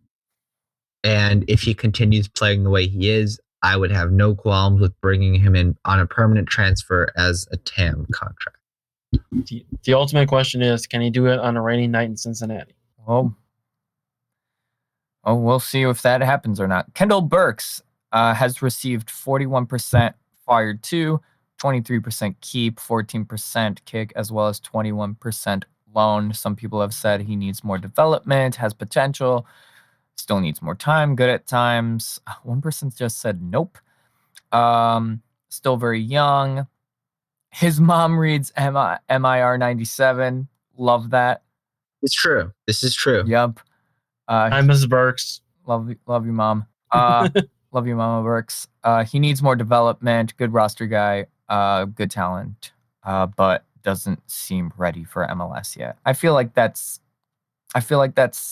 a good assessment for the most part. From what we've seen, he has like a few blips, but just not enough. So, yeah. Fire 2. Burks is not an option for next season. This is going to be one of those guys that I say decline his contract and then sign him immediately to Fire 2. Mm-hmm. Yeah. Because that way you're getting him off the senior roster cap, and also you're now freeing up a spot, but you still have him in the academy, in the group. I'm going to say keep, because earlier when we discussed Wyatt Omsberg, I said he's too good to be a fourth choice center back, so he should probably go somewhere else for the good of his career. Burks right now is at the level of a fourth choice center back in MLS. You need to have 4 center backs on the roster. Yes, Chihos, Pineda, and Teran are going to get 95% of the minutes, but you need to have a number 4. You can't just have 3 center backs. Burks is probably happy to be that 4th center back, relatively cheap, will play with Fire 2 the majority of the time. But if you have an injury to those 3 center backs, you have someone who can sit on the bench and maybe play a game here and there if you need them to. So that's what I think Burks should be, center back number 4. If nothing else, try and see what you've got in the pipeline too. I know Eric Leonard hasn't played much. You don't have nobody. You don't have No, you any. don't. I mean, maybe Andreas Uland, the center back who they signed from Virginia, could maybe be something, but it's a really wait and see type thing. I remember there was a defense. Oh no, I'm thinking of Carlo Rotaccio, who retired. Oh, he retired. Yeah. Yeah, that's unfortunate. No, the Fire 2 center back who I have the most, who I think has the highest potential to be a future MLS player is Uland. All right. Gaston Jimenez is 52% kick, 40% keep with 7% loan Lugano. And this one was submitted by Caitlin, and I will sing what she has wrote. Oh no. No one kicks like Gaston. No one shoots like Gaston. No one misses the goal by 2 yards like Gaston. He's exceptionally good at being bad. Thank you, Caitlin, for that one. I don't really hate Gaston, but I think if we want to get better as a team, we need to upgrade at this position and someone who has been to someone who is very consistent. But saying that I think this has been Gaston's best season in dictating the game and distributing the ball from our third to the attacking. One person said I like him and he reminds me of Busquets. He's also no longer a DP. Now that he's off DP is better value. But one person also said sell him and buy another CDM. This one's a bit rough in terms, because I do agree that in terms of like bringing him down from the DP, as in terms of like how that looks a bit better. I feel like Gaston has done decently, though. I'm teetering whether it's a keep or kick, honestly, for me. For me, he's keep on TAM. We're going to come back to Federico Navarro in about 45 seconds. But right now, Doumbia and Jimenez, if that's the partnership next season and they're both on TAM, that's a good pairing right there, in my opinion, at an MLS level. Jimenez was not a DP level player, and he was a flop for his first 3 years in a Fire shirt. Not because he wasn't very good in 2021, but it was also that he was never going to live up to a DP tag. That's not the type of player he is. But this year he's been very, very solid, very, very good. He's off that DP. He has that pressure removed. So I keep him as long as he plays at his current level. Mm-hmm. I'm okay keeping, but at the same time, I'm more than okay kicking. Yeah. So for reference, there has been some reported interest from Boca, which Boca is for some reason, yeah. Wow. Boca has reportedly been interested in Gaston for some time now, because they were interested in him back when he signed his previous contract. So if they offer money that's worthwhile for him, then take it. But yeah, I think he's a better partner for Doumbia than Fetty. I don't think Fetty and Doumbia is a very attractive partnership, which we'll come back to soon. Yes. Federico Navarro, 70% keep, 15 loan, 14 kick. Our very own Kimmich, as one person said. He's solid at defensive midfield position, good on the ball. I like Fede, but he's been injured too often, and we need to upgrade his position. Good aggression attacks with passion, amazing player, a lot of potential. Like his work ethic and defensive recovery of the ball. I personally think he's a keep. I like Fede, especially in terms of recovery at CDM. This is going to be an unpopular opinion, but and this has been more of a thing that's been building over the last couple of weeks. But I would sell. And I agree.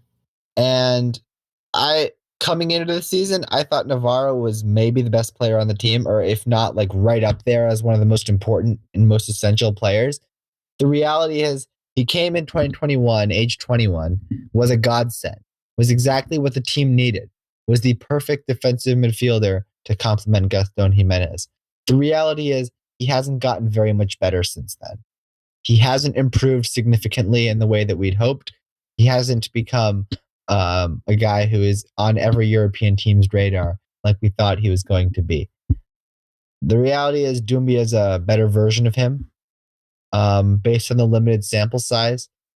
And I would try to ship Navarro if you can for a decent amount of money, hopefully, just because he's not been reliable enough in terms of his health with injuries and everything. He hasn't developed in the way we'd hoped.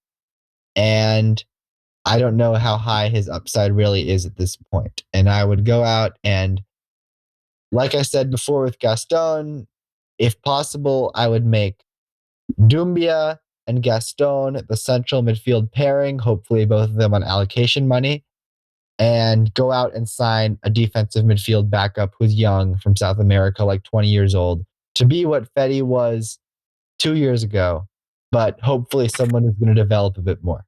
Okay. I agree. However, I will say I already know the one guy I would love to see sign with the Fire, Johnny Cardozo. That is the perfect signing. But the thing is, he's a starter. He's too good to be a bench player. That's why I want Jimenez to go too, so we can sign him. If the Fire can somehow get Johnny Cardoso, he would be a top 5 center midfielder in MLS. He would be a perfect fit. I just don't think it's realistic because Johnny has offers. I can tell you guys, I don't know if this has been actually reported, but he had an offer from Roma. So I don't know that he would come to MLS when he has that, you know? True. We'll offer him some of the goods. AKA we'll offer it to let Frank Lopez take into the Greek Isles. All right. These next few ones, with the exception of one, are basically very quick fire because we pretty much can say Misael Rodriguez has got 54% fire 2, 28% keep, 50% Lugano. Yeah, fire 2. I think he still needs a bit more time. I think I want him to be the number 3 striker if Kamara leaves. If not, if Kamara doesn't leave, I still keep him anyway as a fire 2 guy. Yeah. I think he's got upside. All right. Oh, yeah. Victor Becerra, 49% fire 2, 22% keep with 22% loan, and 3 people saying kick. From what I've known, he's been doing very decently in fire 2. So, but So I get- Victor is in an awkward category of player that there are a few guys here. This is a very common thing across MLS, not just Chicago, but it's a very awkward place to be where it's a homegrown player who is never going to cut it for the first team. It's just never going to happen, unfortunately. He's got talent. He's a good player. He's never going to cut it with the Fire, in my opinion. And he knows it. He's been passed up by Misa. He's fifth choice striker right now for the Fire. Reality is, it's just not going to happen. So his contract is through next season. I mean, I'd say keep him, let his contract run out, keep him with Fire too. But reality is, and we're going to come back to Javi Casas, Alex Moniz, and Alan Rodriguez. They're just players that are caught in this awkward, but especially Alan Rodriguez, but all those guys, they're never going to probably make it with the Fire. So they're just kind of stuck in some sort of limbo, like purgatory. Bizarro should be in Alan Rodriguez's spot where Rodriguez is right now, which is slot 31, which is basically, this is a Fire 2 guy, and that's it. Yeah. This is the one person I said we probably, this is somewhat the outlier from the rest. That's Chris Brady. 96% keep. That's basically everyone except two people, because one person said kick and one person said loan. I'm not sure why we would do that, but The kick was sell him. Yeah. Oh, that was to sell him? Okay. Yeah, for so that makes bucks. sense. Okay, that makes sense. Unlike Gaga Slonina, Chris Brady bleeds Chicago Fire. To be honest, Gaga Slonina, the reason they signed him when they did was to stop him from going to Europe, because he didn't really want to be in MLS. His plan was always to be in Europe. And the Fire, in my opinion, are lucky they got Gaga as long as they did. Chris Brady is not like that. Chris Brady wants to succeed here. He's a bit more long-term.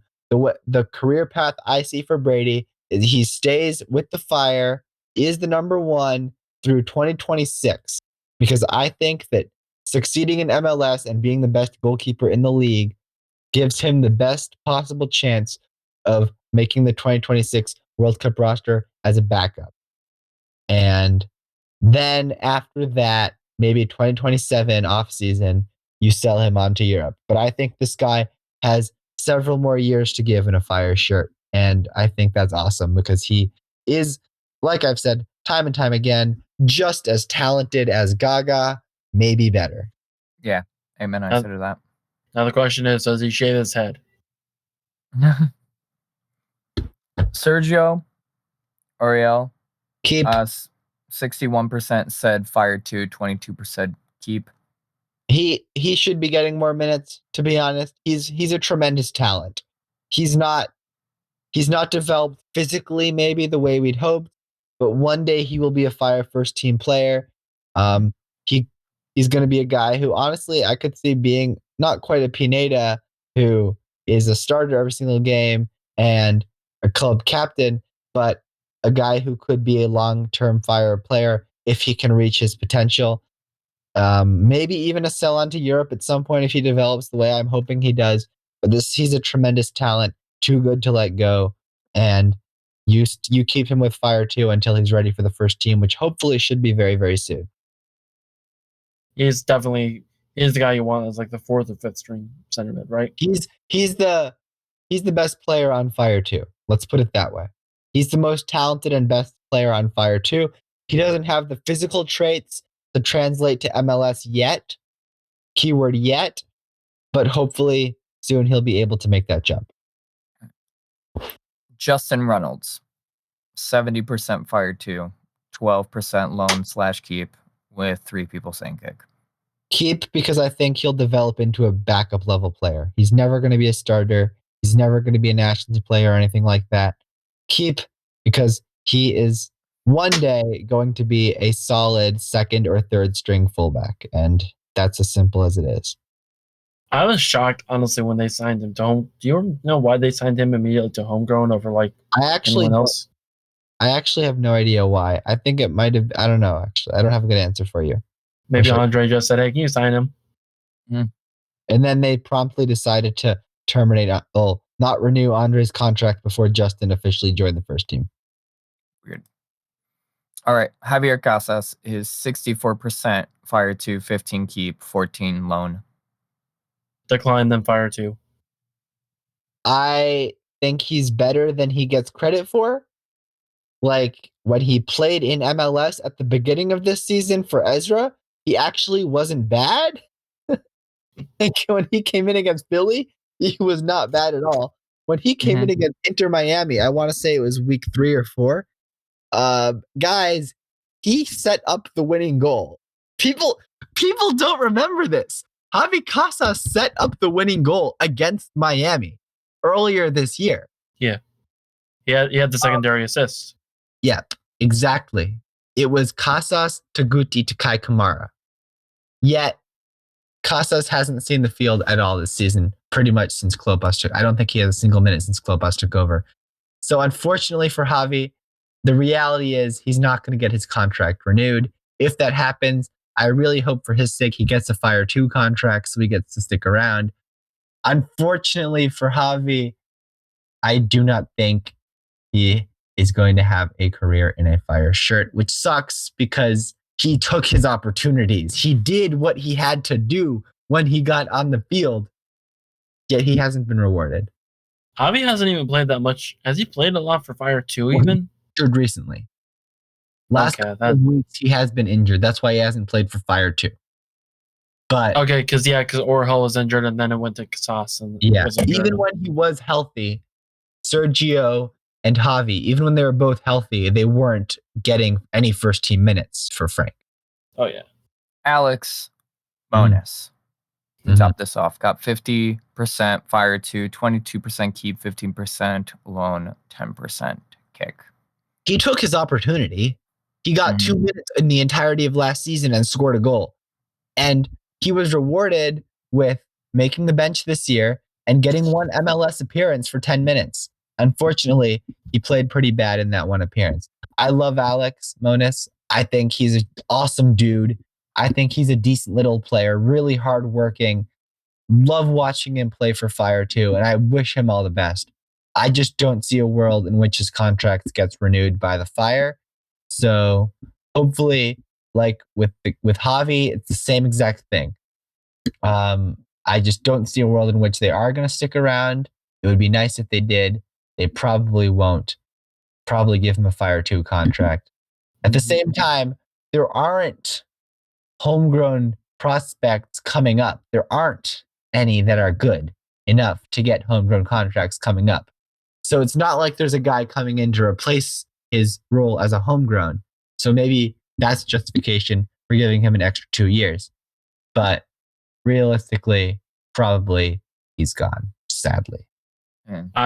I'm on the whole, decline then Fire 2, but I don't know. I mean, at the end of the day, it feels really bad to be saying this about all these homegrown guys, and it's like they're good dudes, but nobody's doing anything with them. Nobody's done anything with them since they signed back in 2020.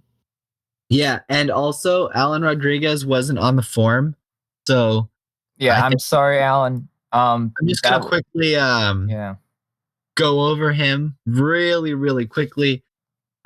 Unfortunately for Alan, because this was a guy who, when he first signed, many people considered him the most talented of that group. Of Monis, Casas, Guti, Rodriguez, Brady, there were a lot, maybe not Brady, maybe exclude him because he's a goalie. Of the 4 outfield players, there were people I know and very highly value their soccer opinions as a scout, as a coach, whatever, who thought Alan Rodriguez was the best of that group. He captained the U.S. U15 national team. He was maybe a future Europe guy. Unfortunately, it's been very, very sad to watch the last couple of years for him because he's pretty much the exact same player from a technical standpoint that he was when he was 15 years old. And other aspects of his game have actually gotten worse. So sadly, I don't think he has a professional soccer career. Like I said, he's in that weird purgatory of in between. I really hope things work out for him on a personal level, because that must be a really weird life, not actually knowing what's next. Like you're earning $80,000 a year on a Major League Soccer contract, but you know it's not going to get renewed, and you know another team isn't going to pick you up, and you know even USL is going to be difficult to get into. That's a really weird purgatory to be in. So I hope it works out for him on a personal level, but from a Fire standpoint, he's done. He'll get a few games for Fire 2 to round it out, and maybe you can give him like a really cheap Fire 2 contract. Who knows? Yeah. But he has no upside as an MLS player. Zero. Yeah, just do what Gaga's brother is doing. He's doing real estate. He's making the bag in real estate. Respect it. I feel like it says a lot about Alan Rodriguez that the Fire tweeted out that they signed him, then they tweeted out that they loaned him, and that's the last time we've ever seen a tweet about Alan Rodriguez from the Chicago Fire main page. Yeah, pretty much. All right. Well, that's pretty much all the roster. This has been a 2-hour episode, but it should have honestly been expected. And now we go on to talking about the Fire 2 players that need to go up or down. No. So Take it away, Alex. Yeah, I'm sorry if we didn't. Chicago Fire MLS Cup winning captain 2029. Thank you very much. Wait, what did you say? Christopher Cups. Excellent. All right, thank you. Yeah, sorry if we didn't credit you or call out your name. There was just a lot more than I originally expected, and also we did go a bit in depth with a lot of players. So yeah, so if anything, we can go a bit more in depth next week if we have a bit of time after. Or if you have questions or you strongly disagree with some of our evaluations. That is true. Feel free to call us out. Just do it nicely though. 97 at AM Calabrese 12, please. Make sure to at what's Matt's Twitter handle? At Matt. Just make sure to call. Matt. Just call him a heretic for his views. Yeah. On Shihos. Yeah, and keep submitting it to the form. Which if you didn't know it was there, it should still be on the Men in Red 97 Twitter. Or scroll down there, you'll find it. Fill it out because we'll still be looking at it. And if we do go back to it, we might even do one like at the end of the year as well. Just to really put him there, yeah, valuing and just to really put the nail in the coffin when that comes around. So, but as always, I'm Alan, joined by DJ and Alex. As always, check out meninred97.com and our socials, MIR97. And of course, as always, till forever, come on, you men in red.